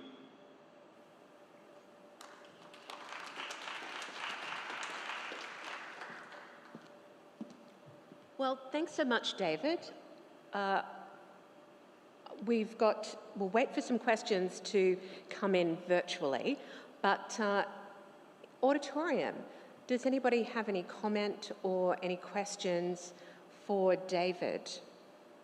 And thank you so much for your presentation, and we're sorry you couldn't be here today. But, I wish I could. But next time. Look, while I've been chatting, we've had a question from one of our virtual participants. David, in your opinion, what will be the next big alternative protein, ignoring corn and microproteins? Sorry, what was the last part of the question? Ignoring? What will be the next biggest alternative protein, ignoring microproteins? What's the next big thing coming in alternative protein? Yeah, ignoring okay, so what's the next thing? I really think so. There are these three categories: plant-based meat, fermented protein, and then cultivated. In the plant-based domain, it's already very much established.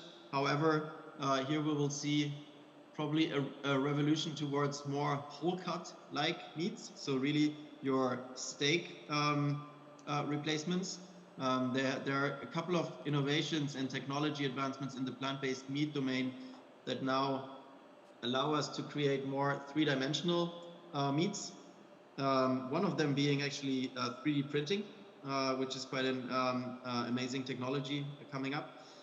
And then beyond that, it's really the fermentation derived proteins, probably more for the dairy space even. So that's the precision fermentation space, where you take a yeast strain, you genetically modify that yeast strain to express a certain target protein, and then you basically harvest the metabolites, which is pretty much the target protein you're looking to cultivate.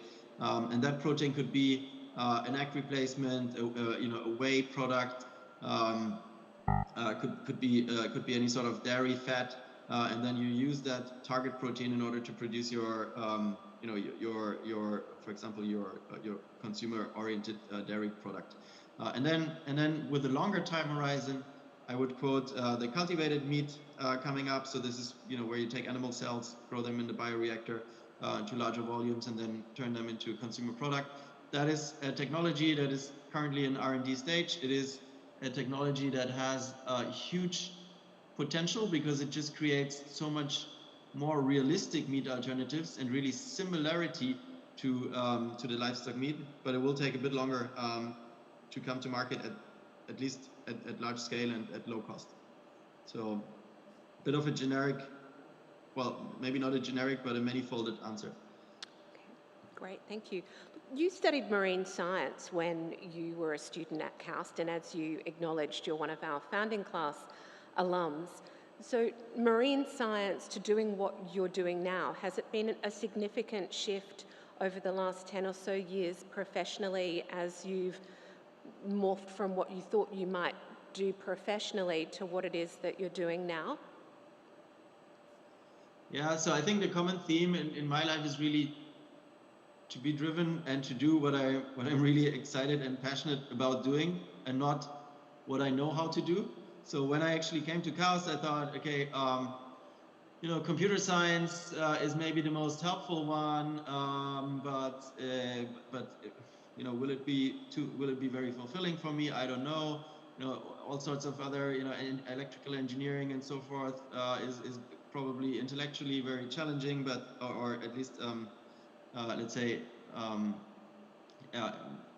is a nice intellectual challenge. But again, will it be fulfilling? And then I discovered this marine science opportunity. I'm an avid diver. I love being in the ocean. I really have a passion for animals, as I mentioned. So I just signed up for that without any biological background or experience. I was an engineer, industrial engineer before.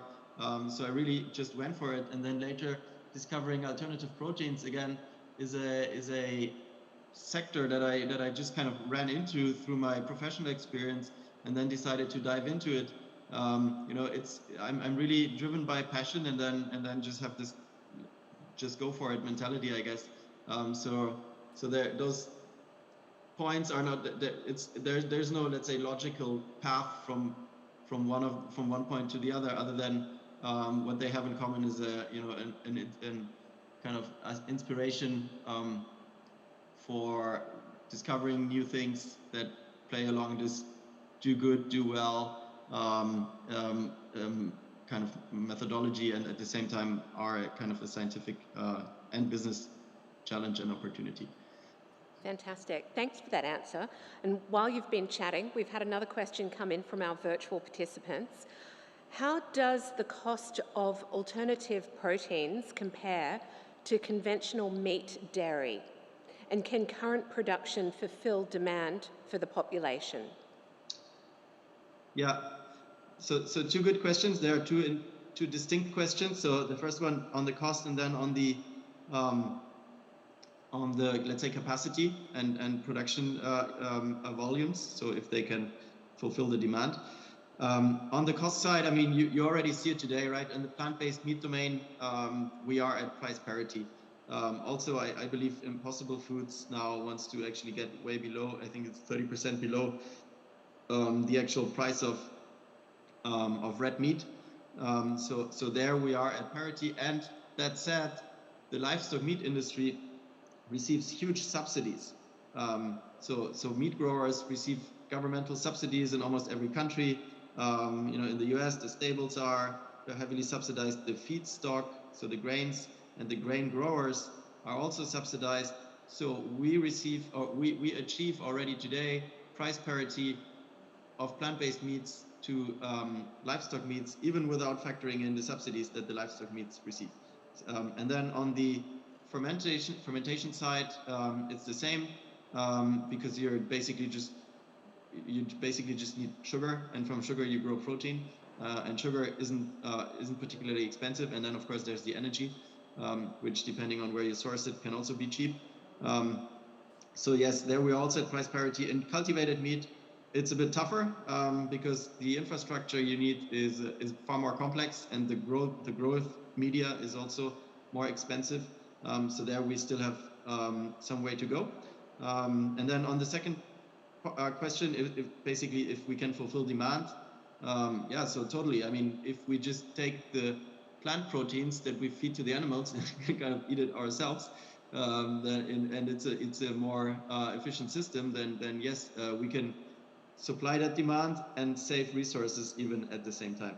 And then if we also want to include fermented and cultivated meat choices, the only thing we need to do is to really build more production capacity, basically build more of these fermenters and bioreactors and production plants to make it happen.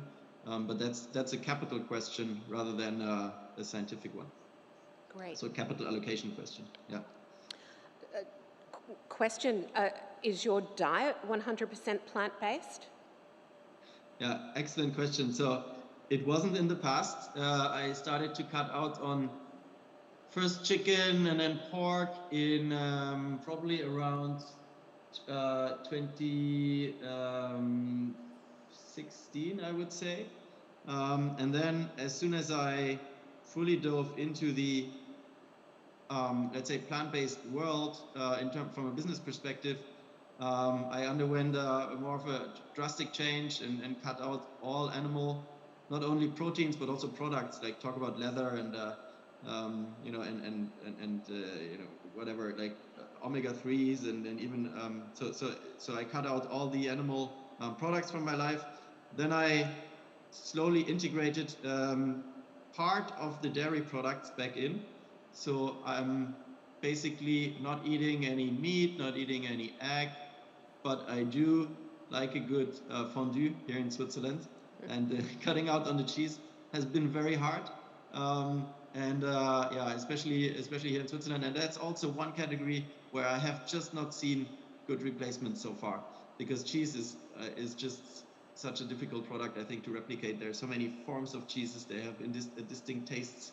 So that is my guilty pleasure. Well, perhaps there's another startup opportunity for you.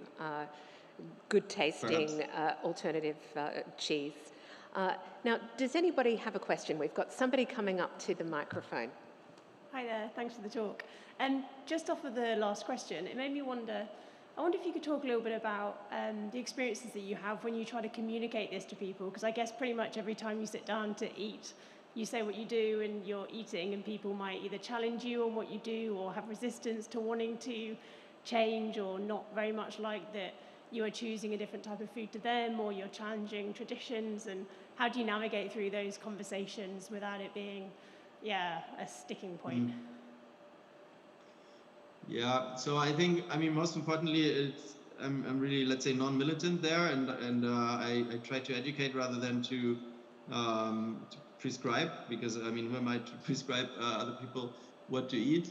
But of course, questions come up, and then I sort of back my perspective and my life choices up with also, my activities in the field. So not only my food choices, but also, let's say, the business activities of actually producing those alternative proteins myself, and then we also get into the technical aspects of how to actually make those products, and that leads into then also the sustainability advantages.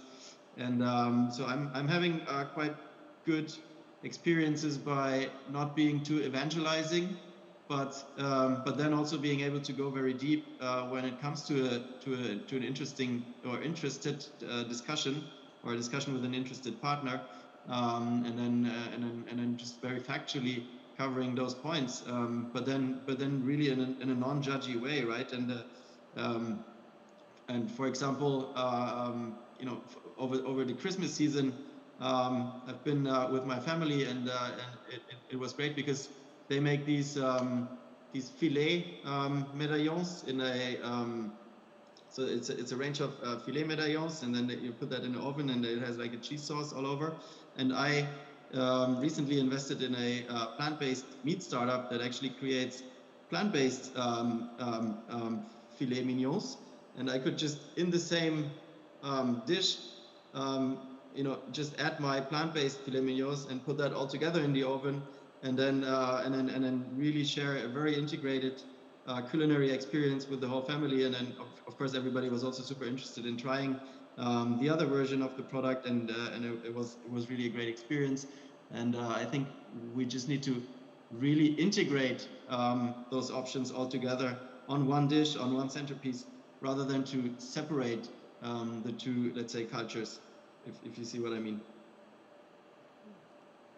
Great. Well, David, thank you so much for that presentation and the conversation. It's fantastic. And it's such a shame that we didn't have you here on stage, because I think at one point we were talking about the opportunity of perhaps getting some of our Red Sea Farm friends, colleagues, alumni on stage with you, and looking at how we might prepare some of the produce that's being grown with Red Sea Farms, with some of the products that you've been innovating. So perhaps next time. And we do have the Sustainable Food Security event coming up at KAUST, March 14 to March 16. Could be another opportunity. Indeed. Well, we'll talk offline. David, thank you so much for your presentation today. And before everybody claps hands, I just wanted to acknowledge the fact that we have another marine science alumna who is about to present, who also is from Switzerland. So, Jess, I will let you introduce yourself, but David Brandes, thank you. And it's now a pleasure to introduce Jessica Bouwmeester. Over to you. Thank you very much. So I just wanted to start with just agreeing with David that Swiss cheese is going to be a really hard one to ever move away from, having been born and raised in a country that produced such delicious cheese. Anyway, back to more serious matters. I'm going to talk to you a little bit how we want to help coral reefs get through these next decades and actually show some resilience to climate change. My name is Jessica Baumeister. I'm a KAUST alumna. I'm now a postdoctoral fellow at the Smithsonian Conservation Biology Institute in Hawaii. So I was a student at KAUST from 2010 to 2013, during which I obtained my PhD in marine science. You can imagine that during that time, there was quite a bit of this going on. I really had it was a real treat, basically, to be able to kind of get down to those amazing reefs of the Red Sea and kind of spend so much time doing some very pioneering work, collecting a lot of the data, the baseline information of what we actually have here, how the reefs function, and which direction they go in. And one of the things that I was really interested in doing while I was here at KAUST was really coral reproduction. We know we've got events where coral reefs suffer and die from bleaching events or other stresses. And it was kind of to understand how coral reproduction is actually bringing those reefs back to life, and how the recovery functions, and how things move on after that. So I've done a lot of work on coral reproduction in the Red Sea, but I've also expanded a lot of that to the Indo-Pacific region, to understand what's going there. After that, I moved to the Arabian Gulf, which was actually quite an interesting system to work in also. It's got really extreme temperature regimes over there. And did a little bit more work with coral reproduction, which is kind of really where my heart was at the beginning. And if I've really spent my entire PhD here at KAUST, very focused on coral reproduction, so I continued that. And I started looking at how coral physiology is changing under thermal stress from climate change.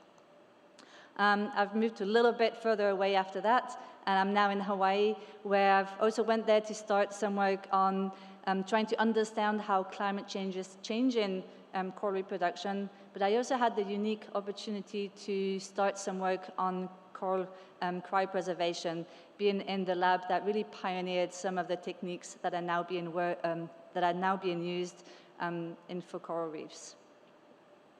So just a quick, before I move on, there might be some plans to do a little bit, bring some coral cryopreservation projects over here at KAUST in the Red Sea, in collaboration with the Red Sea Research Center. So this is where I'm now. It's in the north of the island of Oahu. This is the island of Coconut Island, for which I have to take a boat to work every morning, which is quite fun. It's a nice connection, a nice way to start the day, to connect with the ocean, which is kind of the focus of your study. So back to cryopreservation.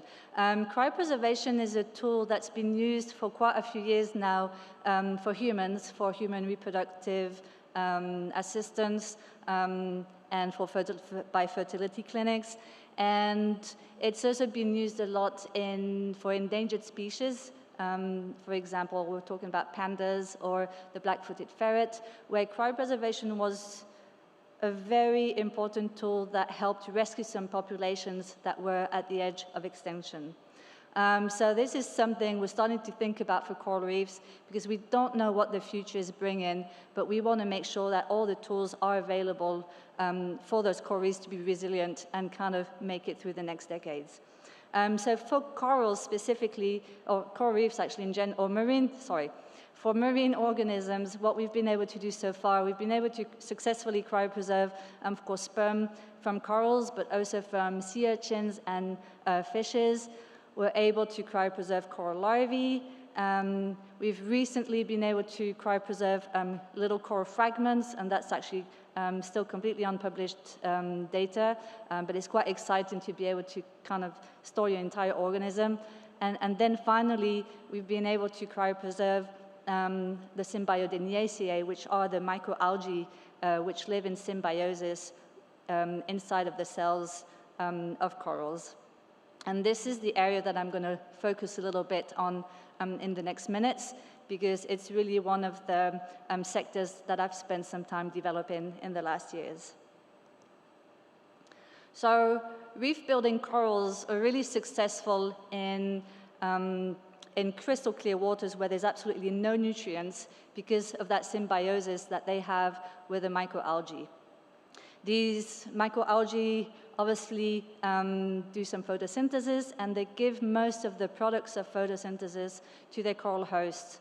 So the coral hosts relies, for some species, up to 95% on those products of the photosynthesis to kind of to fuel their metabolism and for growth and reproduction.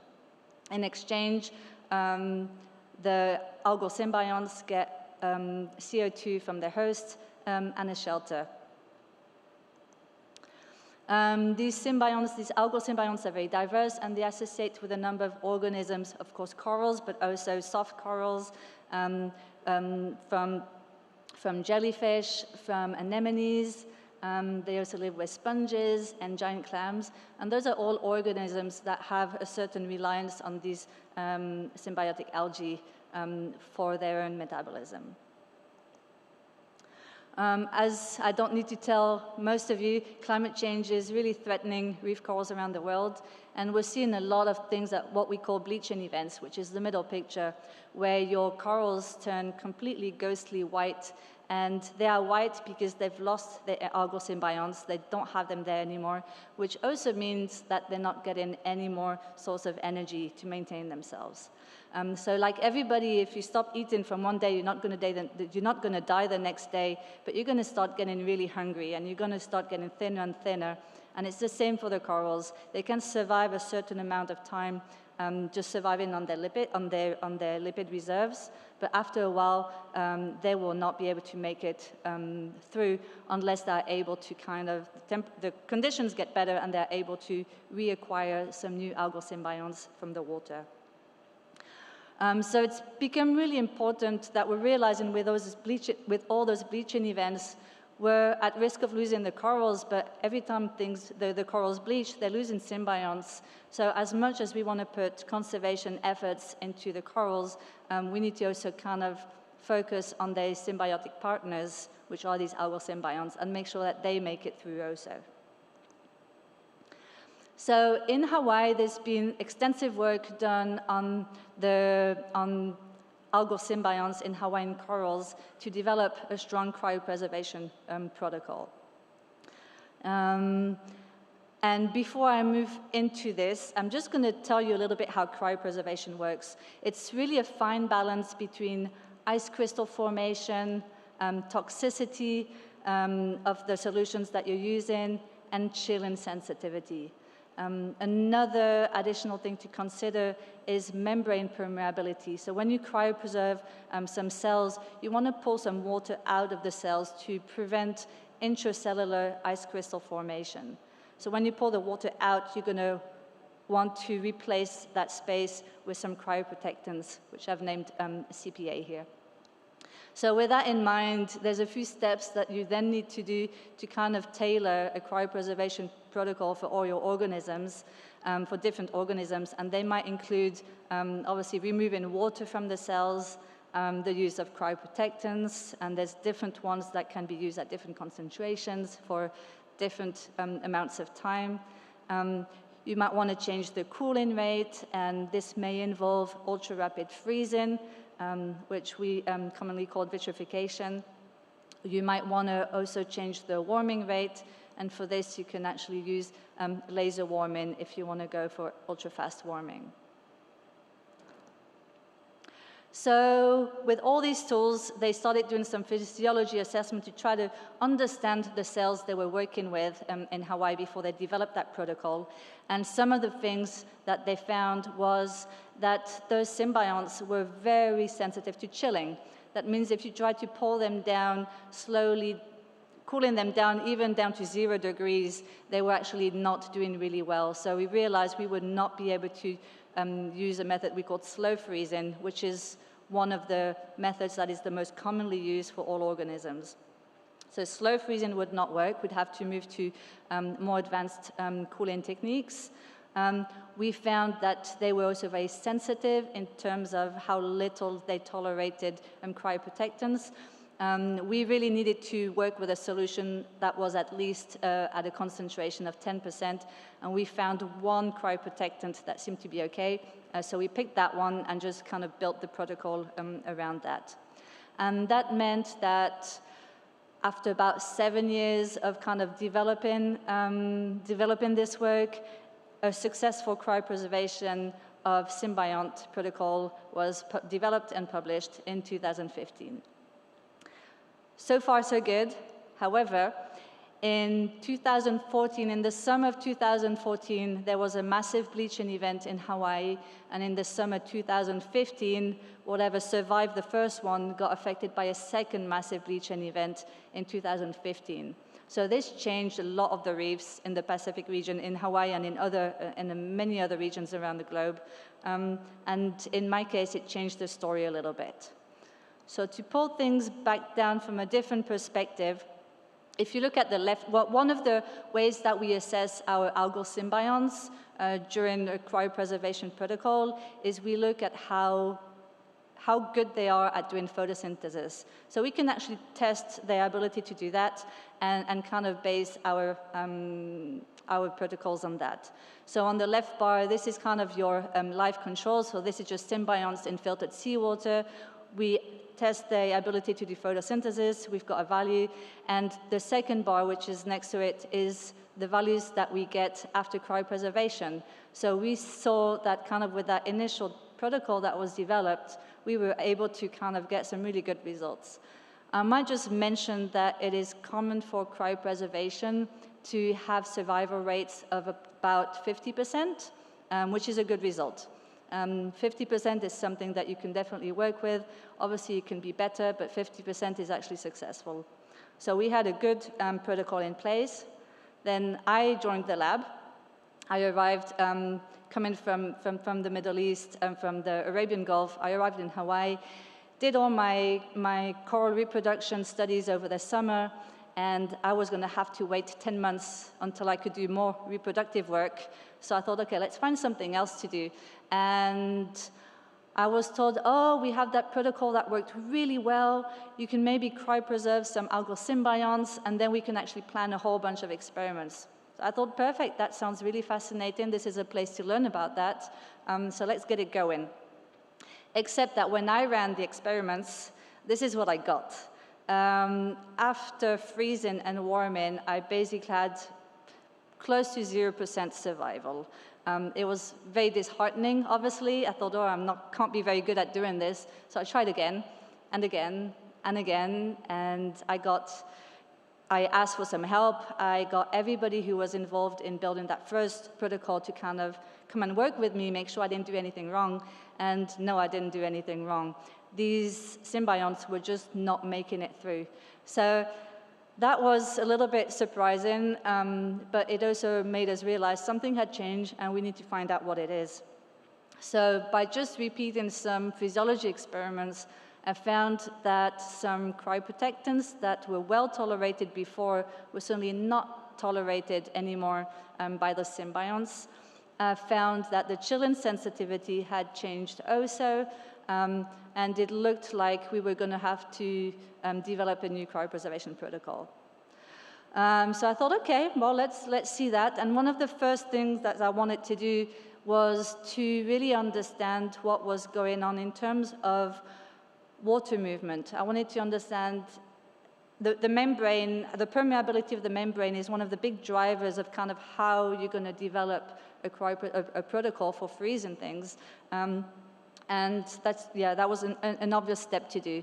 So to do that, it's actually quite simple. You put your symbionts under a microscope, and you will just give them some cryoprotectants. And by doing that, it's going to do two things.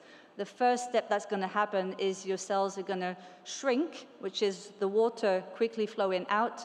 And then there's going to be a second step where the cells are going to swell again, and this kind of represents the cryoprotectants coming in.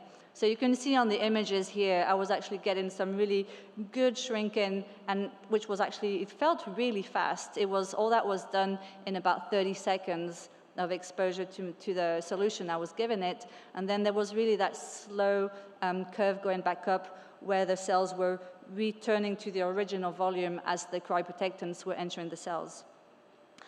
So once you have that graph, you're able to actually compute the membrane permeability values of both, both for water and for the passage of cryoprotectants. And I'll show you just for the water over here.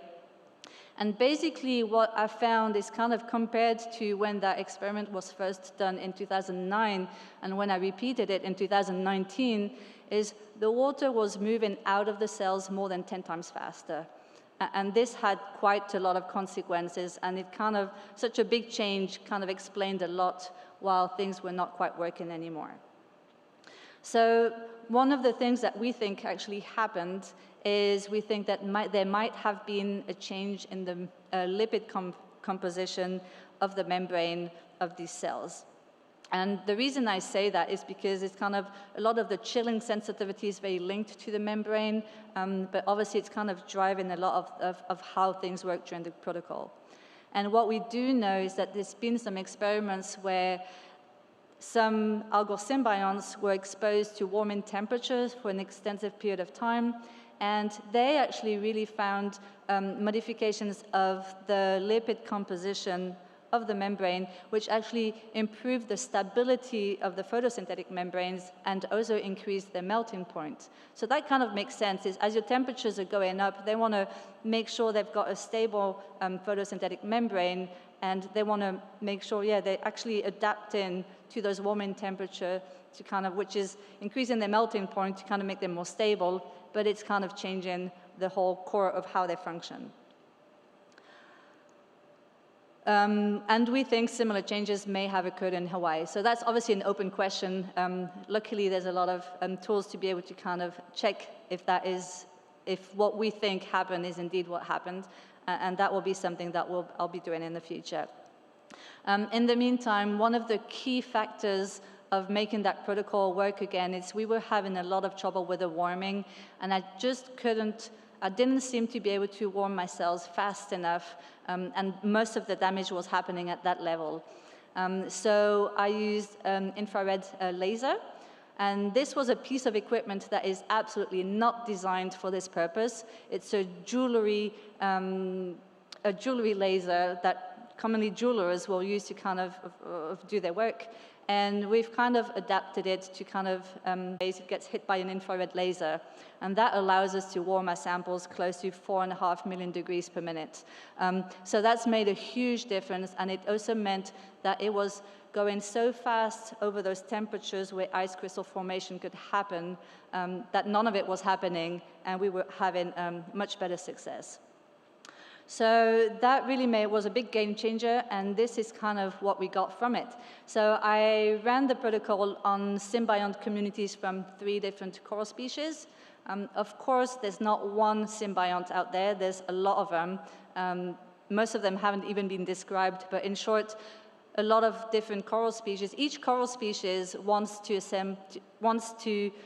live in symbiosis with its own preferred set of algal symbionts. So it's important to kind of run that on different species. And on the left one, this is kind of the turquoise bar is kind of my after cryopreservation photosynthetic health, compared to the white bars, which is the controls where you just have symbionts in filtered seawater. So we had about 60% survival in the first one, probably a bit more, 50% in the second species. For the third species, there's definitely room for improvement, but we still had about 30% survival. So those are actually really good rates to kind of work with at this stage. It's a lot better than what we had before. So now that I had a cryopreservation that worked, I kind of focused on the species that I knew was working well, and I thought we'll move to the next step. The next step is actually trying to make a reserve of those symbionts. So I set up last spring to kind of spend a few weeks just kind of cryopreserving batches of symbionts one after the other and storing them in our liquid nitrogen biobank, which can actually hold them down at minus 196 degrees Celsius. So we kept them in that storage, cold storage, for several months. And once the summer came, I thought, okay, it's time to warm them up. we're going to have coral spawning, which means we're going to have coral larvae, which means I have the opportunity to test whether these larvae that will come out from coral spawning will be able to accept my cryopreserved symbionts. And the answer is yes. Not many took them, but we were actually able to, which is your middle picture over here. This is the larvae that we only gave cryopreserved symbionts, and we had a few larvae that were able to take up our cryopreserved algae. So we were really happy with those results. Obviously, we're still working with low numbers at the moment, but there's huge room for improvement. We just have to wait for coral spawning to happen again, which will be summer 2022, to kind of continue working on that project. So that's been some of the recent work that I've been doing in Hawaii. Some of the next step is obviously going to be scaling up and improving my protocol. At this stage, I'm working with droplets of 2 microliters at a time. You're not going to save the reef with 2 microliters. So there's a lot of room for scaling this up and kind of working. We're starting to work with engineers to kind of look for ideas of how we can actually bring that to a more practical level. Of course, one of the other big projects is going to be to kind of start putting in place a program which is going to cryopreserve algal symbionts, the important algal symbionts for corals around the world. So I will finish on that note. I'd like to thank my funders, all the people that worked with me on this project, and open the floor for questions. Thank you.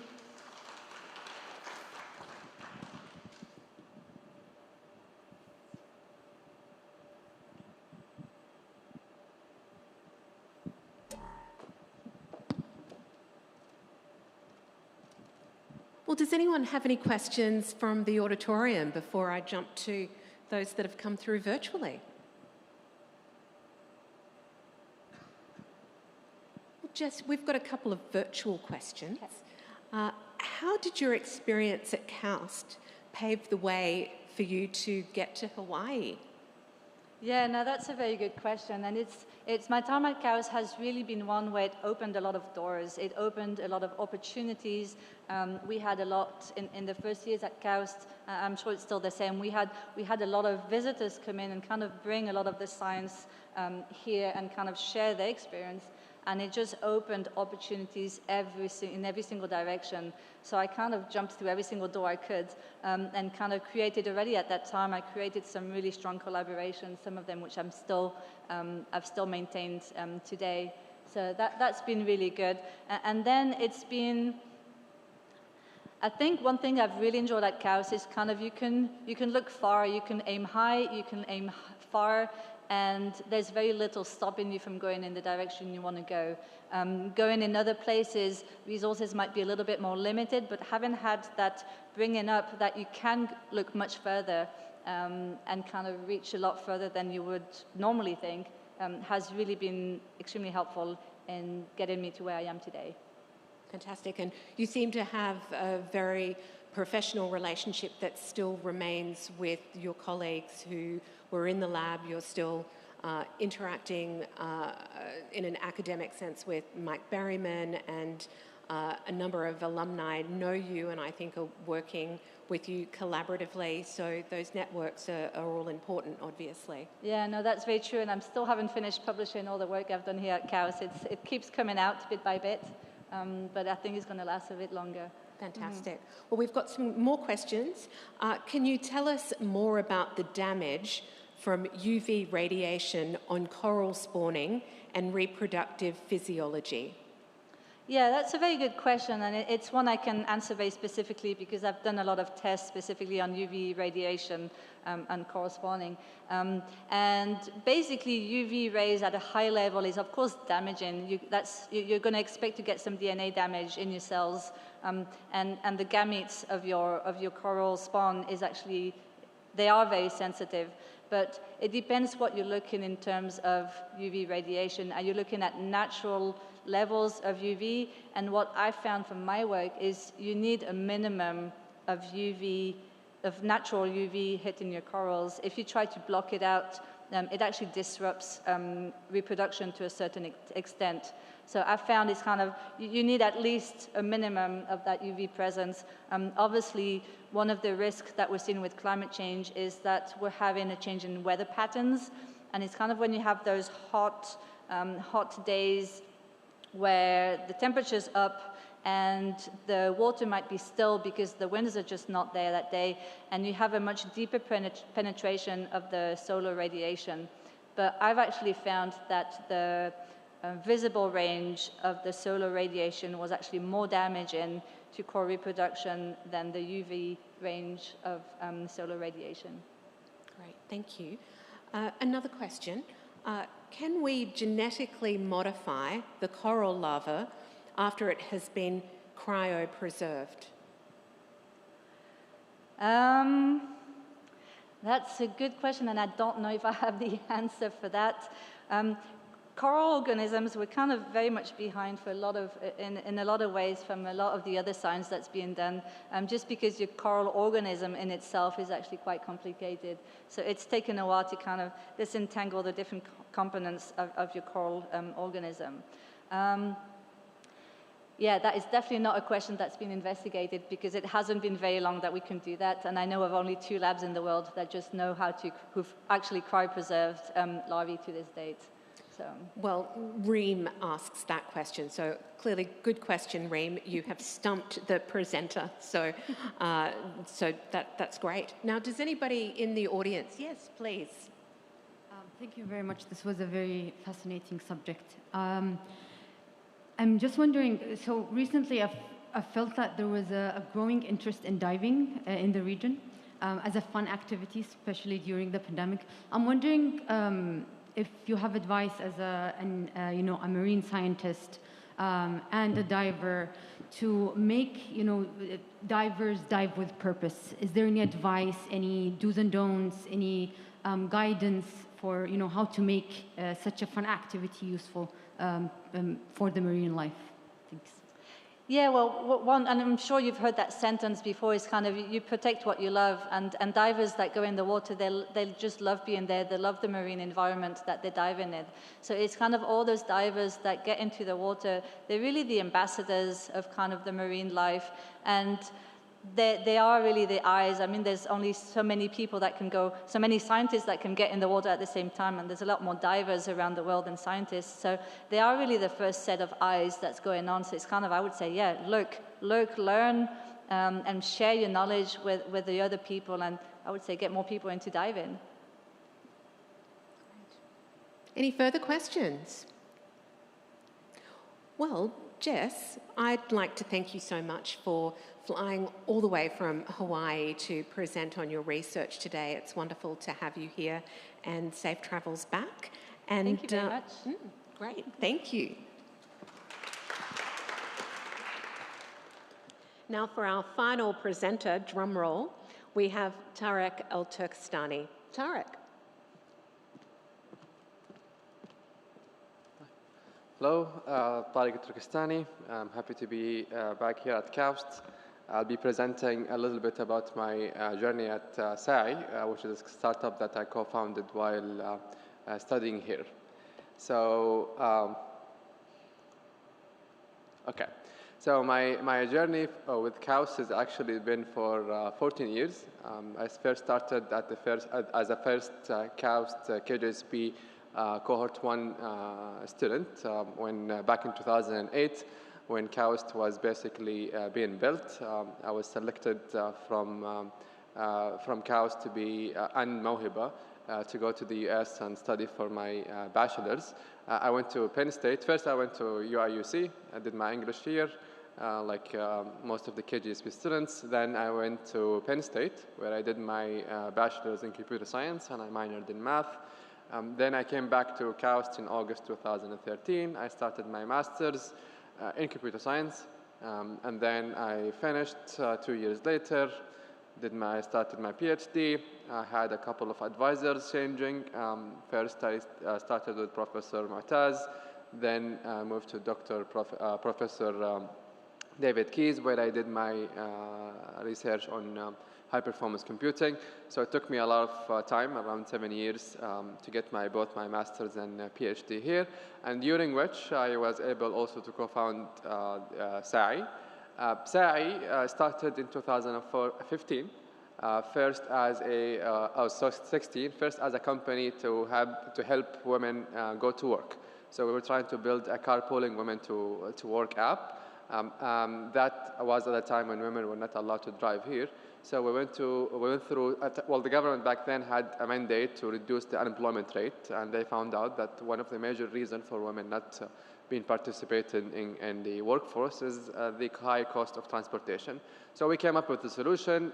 There was a program called 9/10, which is part of Takamul. It was an accelerator program led by KAUST.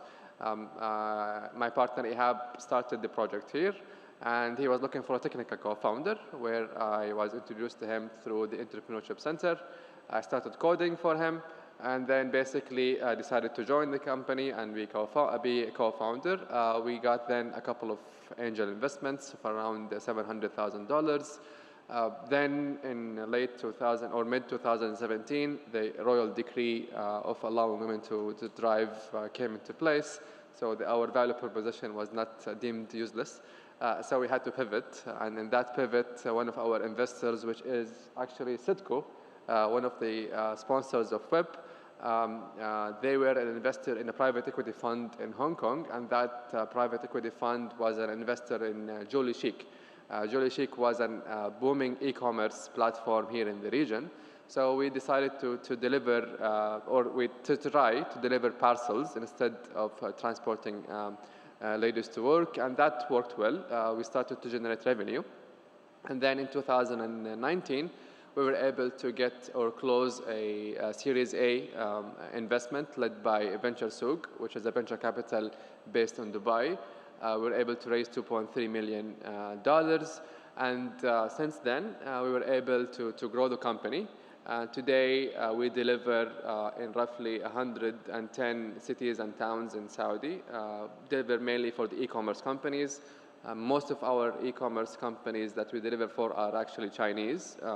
And we started also noticing, especially during COVID, that a lot of entrepreneurs, local entrepreneurs, started to build their own e-commerce platforms and sell their own products. So now they're competing against the importers. So we started to export instead of import, which is a good thing. And this year, or 2021 was actually a good year. That was the first year where we broke even. We made $8 million worth of revenue and around $200,000 of net profit. And we hope that we'll continue that effort moving forward. And this year we decided, actually this week I just closed a $3 million worth of investment in what I call the series round to or bridge to IPO. I'll be using that money to help the company to grow in the next couple of years regionally, and hope globally in the next couple of years. And also we hope by the end of this year to list the company onto Numu. Numu is a parallel market of Tadawul. So that will help. That will be actually the first KAUST listed company. So and I'm excited to see that happening towards the end of this year. So what do we do? So we work in a market called CEP, Courier Express and Parcel Delivery. In Saudi Arabia, the number of shipments in this year, or in 2021, was around 80 million parcels. And the main driver for growth in that area is basically, as you can imagine, e-commerce, with a CAGR of around 6.5%. CAGR is the combined annual growth that will help to boost the number of shipments until the year 2026. The industry of the last mile delivery is very big. What we care about is the shipments that are delivered same day delivery or more, with a maximum weight of around 30 kg. Here, for example, in your lab, when a gas tank gets delivered to you, it is called also last mile delivery. However, it is more specialized and different than our precise e-commerce parcel that we deliver. So the challenges are in the logistics are actually quite a lot in Saudi. The main issue is actually the system is cash-based system, so cash on delivery, it's called. So, and that happened because clients usually typically don't trust e-commerce companies, so that's why they ask for a pay-on-delivery service or cash-on-delivery service, and that will means that a lot of that will means actually that a lot of the shipments that we try to deliver will get rejected by the client. And the reason is we could be late, or the client just changed their mind, or instead of waiting for 7 days to get a shipment coming from China, the client just decided to go and buy it from the shop next door. So that creates an issue for optimization. And what we do in order to solve that, using my technical, or at least some of the technical backgrounds that I got, is try to optimize what to dispatch first, do a queuing system that enable us to dispatch the shipments that are more likely to be delivered and postpone the ones that are not. Second issue is seasonality. Today, as you can imagine, people don't order most of the time. They order during seasons when discounts come to place, and that happens during Ramadan or Black Friday end-of-year season.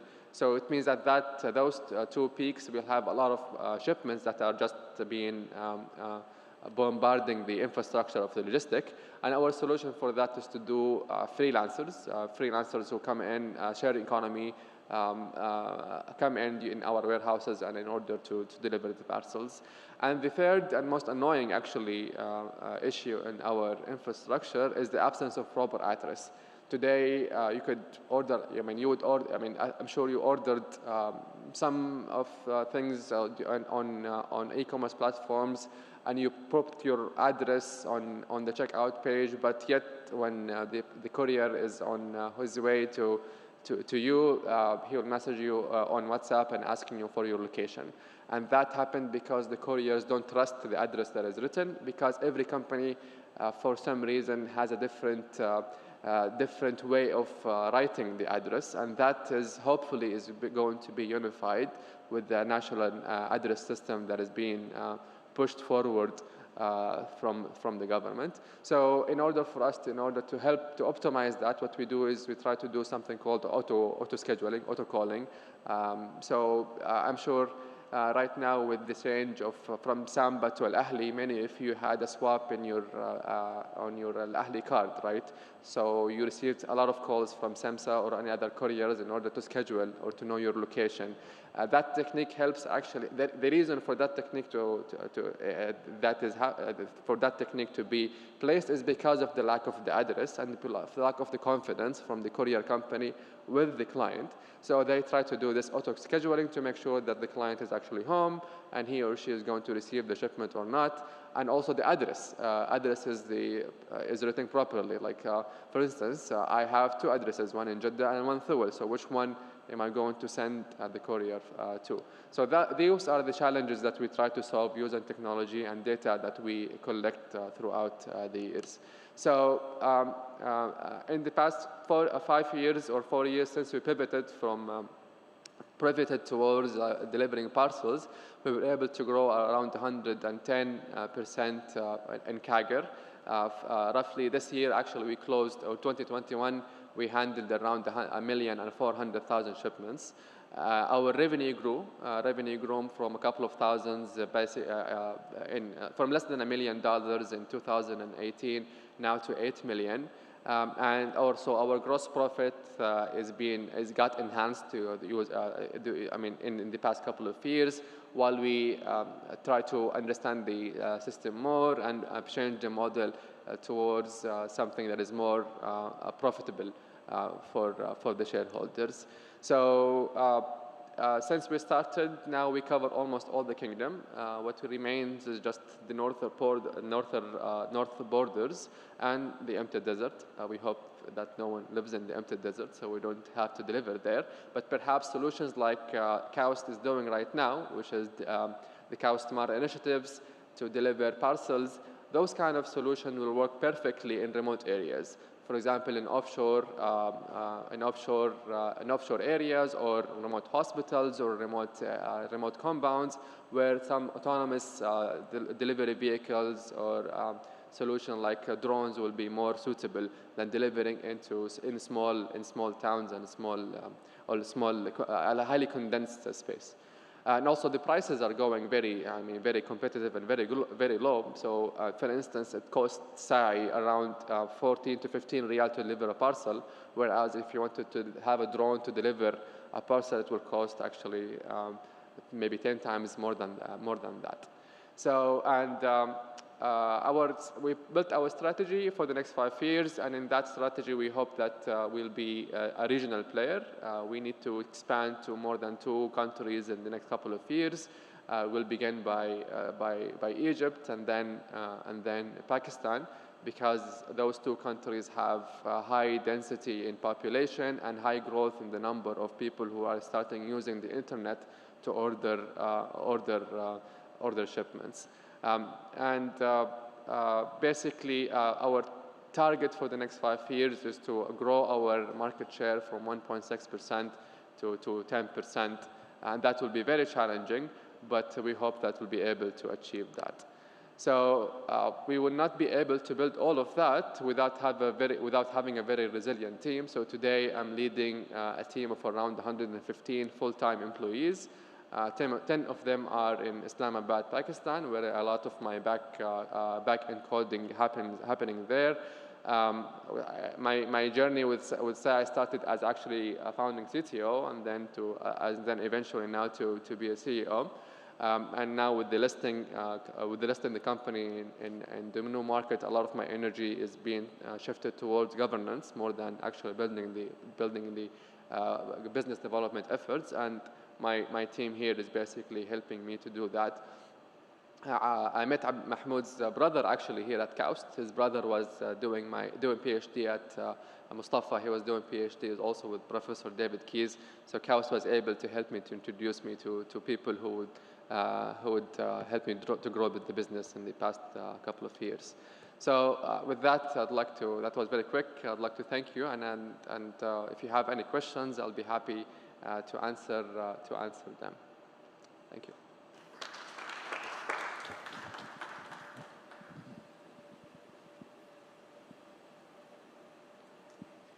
Well, Tariq, thank you. My trusty device has gone for a walk, so I'm sure we've got quite a few virtual questions. Sure. So we'll wait for the device to come back. But question from you, please. Hello, Tariq. Thanks for a very interesting story. My name is Iman Al-Haji, and I'm cohort 4 of KGSB. So very close. Ahlan. I'm honestly feel so proud of you, and I wish you a huge success. I have 2 questions. One is about what are the unique features of SAEE compared to Samsung or any other competitors?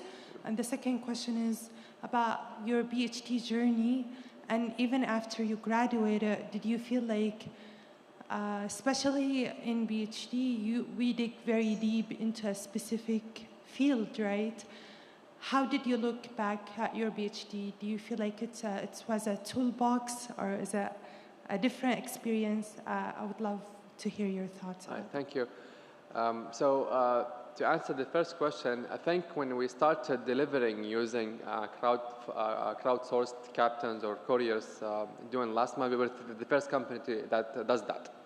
So that gave us an edge to basically get a lot of market share. When we went to Julie Sheikh was actually exiting from Aramex and DHL and SEMSA in order to work with us, because we had something called a high success rate. A success rate is basically when I have a shipment, how many of it actually gets delivered and how many of it gets rejected. So that was an edge that we had. Now, in the past couple of years, what happened, a lot of the companies now started to co-up with the technology. So now we are at the place where we need to advance more. right? And that goes back to actually answer the second question about the PhD and what it does. So other than, of course, as a discipline, I mean, you basically at the PhD you learn responsibility, you're going to be disciplined, and you learn how to read, right? How to get the data, how to get the knowledge from others, right? You're not the smartest one in the room. Everyone is smart. You try to basically get to know what people are doing and push the boundaries further. So now, in order for us to even get like at a better stage, we need to look at our competition and try to outbeat them, to go to where we find that they cannot what they cannot do, and then do it. So and the PhDs. So after my PhD was in high performance computing, supercomputers, doing a lot of work on Shaheen, burning a lot of hours. Now delivering parcels is different, but some of the things or the aspects that I've did is still relevant. For instance, optimization, trying to do time to solution. Time to solution is basically time to deliver. So there are some abstract ideas that I'm taking out of the PhD and put it back into practice. And I hope that I'll stay current, because I also noticed, like similar to business or also in academia, if you are not current, there will be a gap, and that gap needs to be closed through continuous learning and continuous practice. Wonderful. Congratulations, and I hope you have more success. Thank you.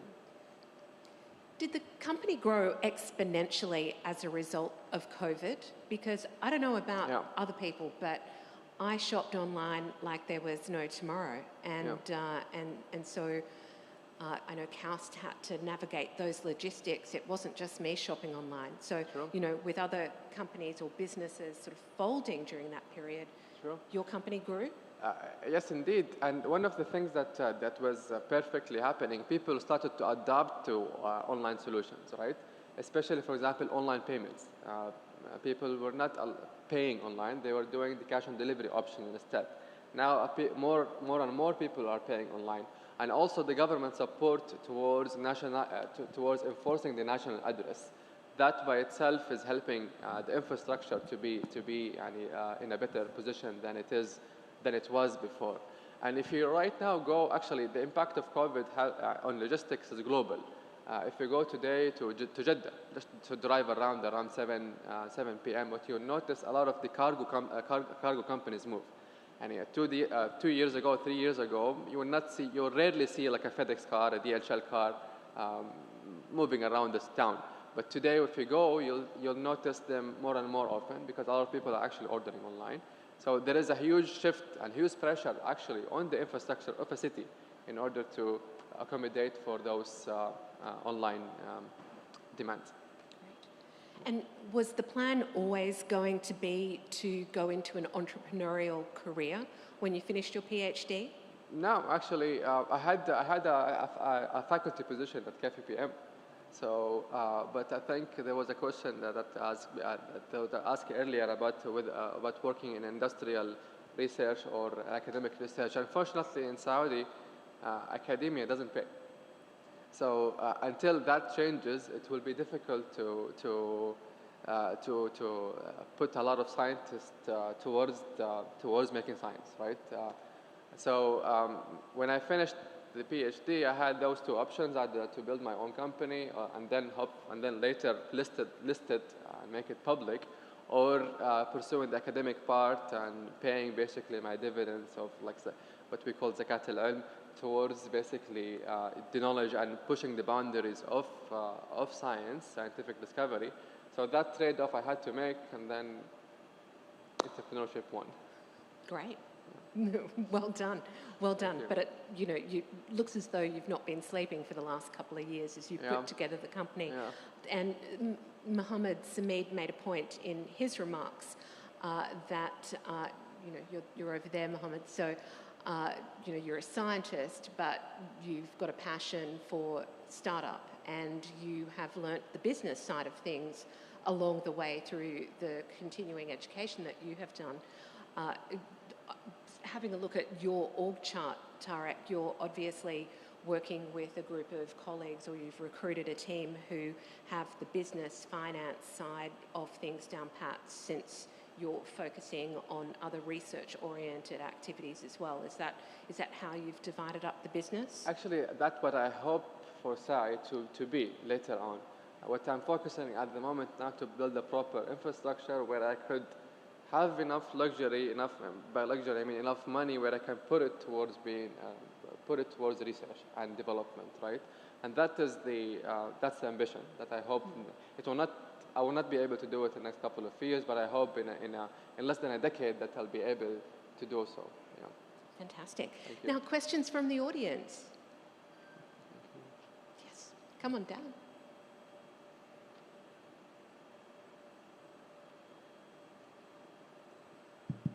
Hello, very, very nice presentation and amazing work. And it's a great, I'd say a great privilege to see like a CAUS student doing amazing things, and it gives us great motivation to possibly one day pursue some of the things you've done. I have maybe a couple of questions. One is, did you have any entrepreneurship experience prior to coming into CAUS, or having met your co-founder during some of the CAUS entrepreneurships activities and events that I have here? And secondly, how do you think the COVID pandemic has possibly improved your business case in terms of like the increase in the number of people trying to, mostly people having to be in lockdown and needing to buy things online, so increasing the volume of shipments, and how has that maybe improved your business case, or it gave you a challenge? Because it could be some sort of a peak in, as you said, the 2 peaks of the year season that you have in like Ramadan and Friday. Yeah, those are my 2 questions. Thank you. Thank you.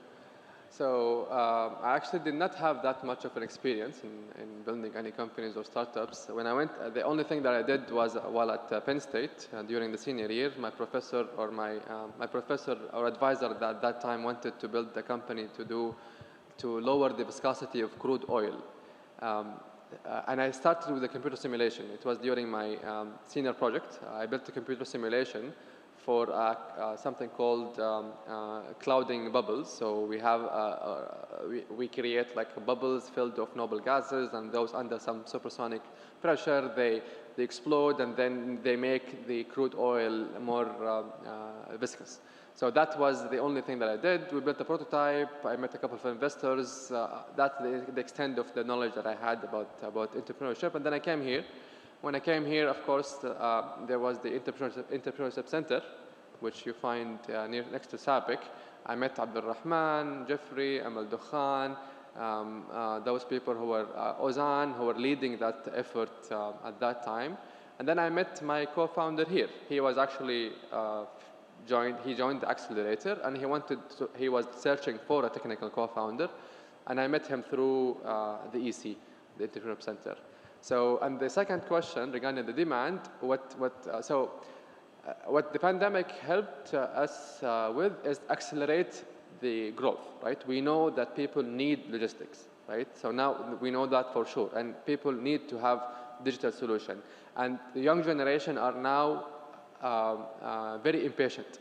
So when they order something, they want it immediately, right? So those kind of pressure that we face as a logistic company, and we try to adapt to that. And if you look around, you'll see companies who work on something called quick e-commerce, right? Quick e-commerce is something like, okay, you buy something, second day it is in your doorstep, right? So those kind of efforts what we try to catch up with, actually. Yeah. Thank you. Great. Well, Tariq, thank you so much for that fantastic presentation, and in fact, thank you to all our speakers. I'd now like to invite Brian Moran up on the stage, as well as Ahmed Al-Fadel. Thank you, Tariq. I will stay. I might go and get this working. So thank you everyone for participating in the audience, whether here in the auditorium or online. I know I feel inspired from having listened to our wonderful alumni, what great ambassadors they are for KAUST. I thank Muhammed, I thank Ameerah, I thank Jessica, I thank David, and I thank Tariq for the wonderful presentations they gave. I'm not going to try and summarize their accomplishments or what they told us about today. They did that themselves better than anyone. But what we would like to do is to make give them a small token of our appreciation for their participation in the program. We have 4 of them here. I don't know how we will handle David, whether he's still online or not, but I'm joined by Ahmed Al-Fadl, who is the president of the Saudi chapter, the Saudi Alumni chapter, and he and Lee are going to assist in the process or giving a small gift to our speakers. So, Muhammed, please join us. I think we'll do it one by one and then have a group photograph. Does that make sense to our photographers? Okay, great.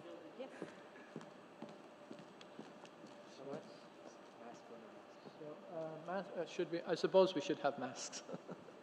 No, I don't suppose. I know we should.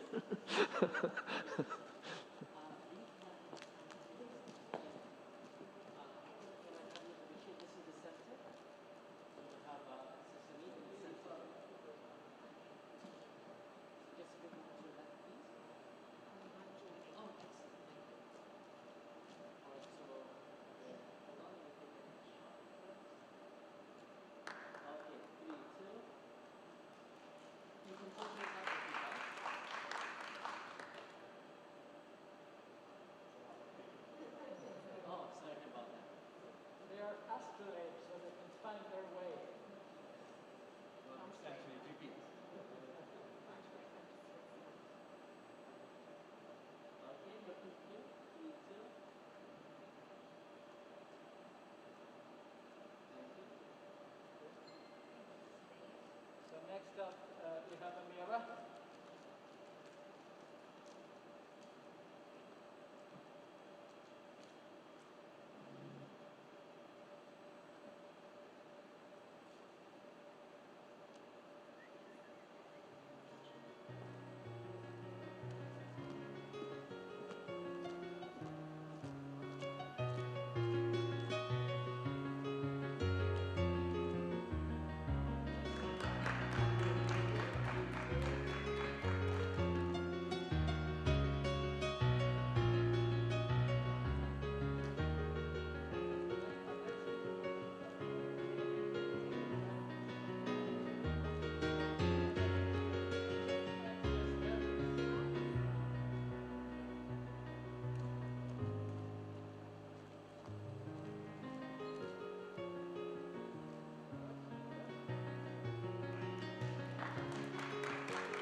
Hold on, hold on.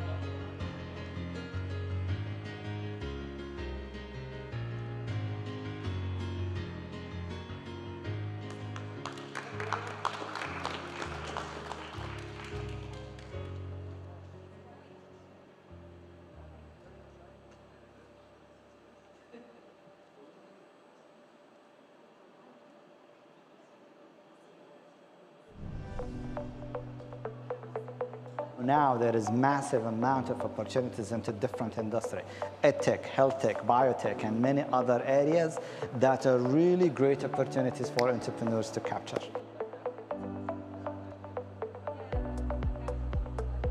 As we live through the pandemic, those kind of shifts create those cracks into different industries that creates opportunities. The key aspect that I think all of us need right now, which is a key aspect of resilience as well, and that of course is hope. Hope that things will get better, hope that we can make it better as well.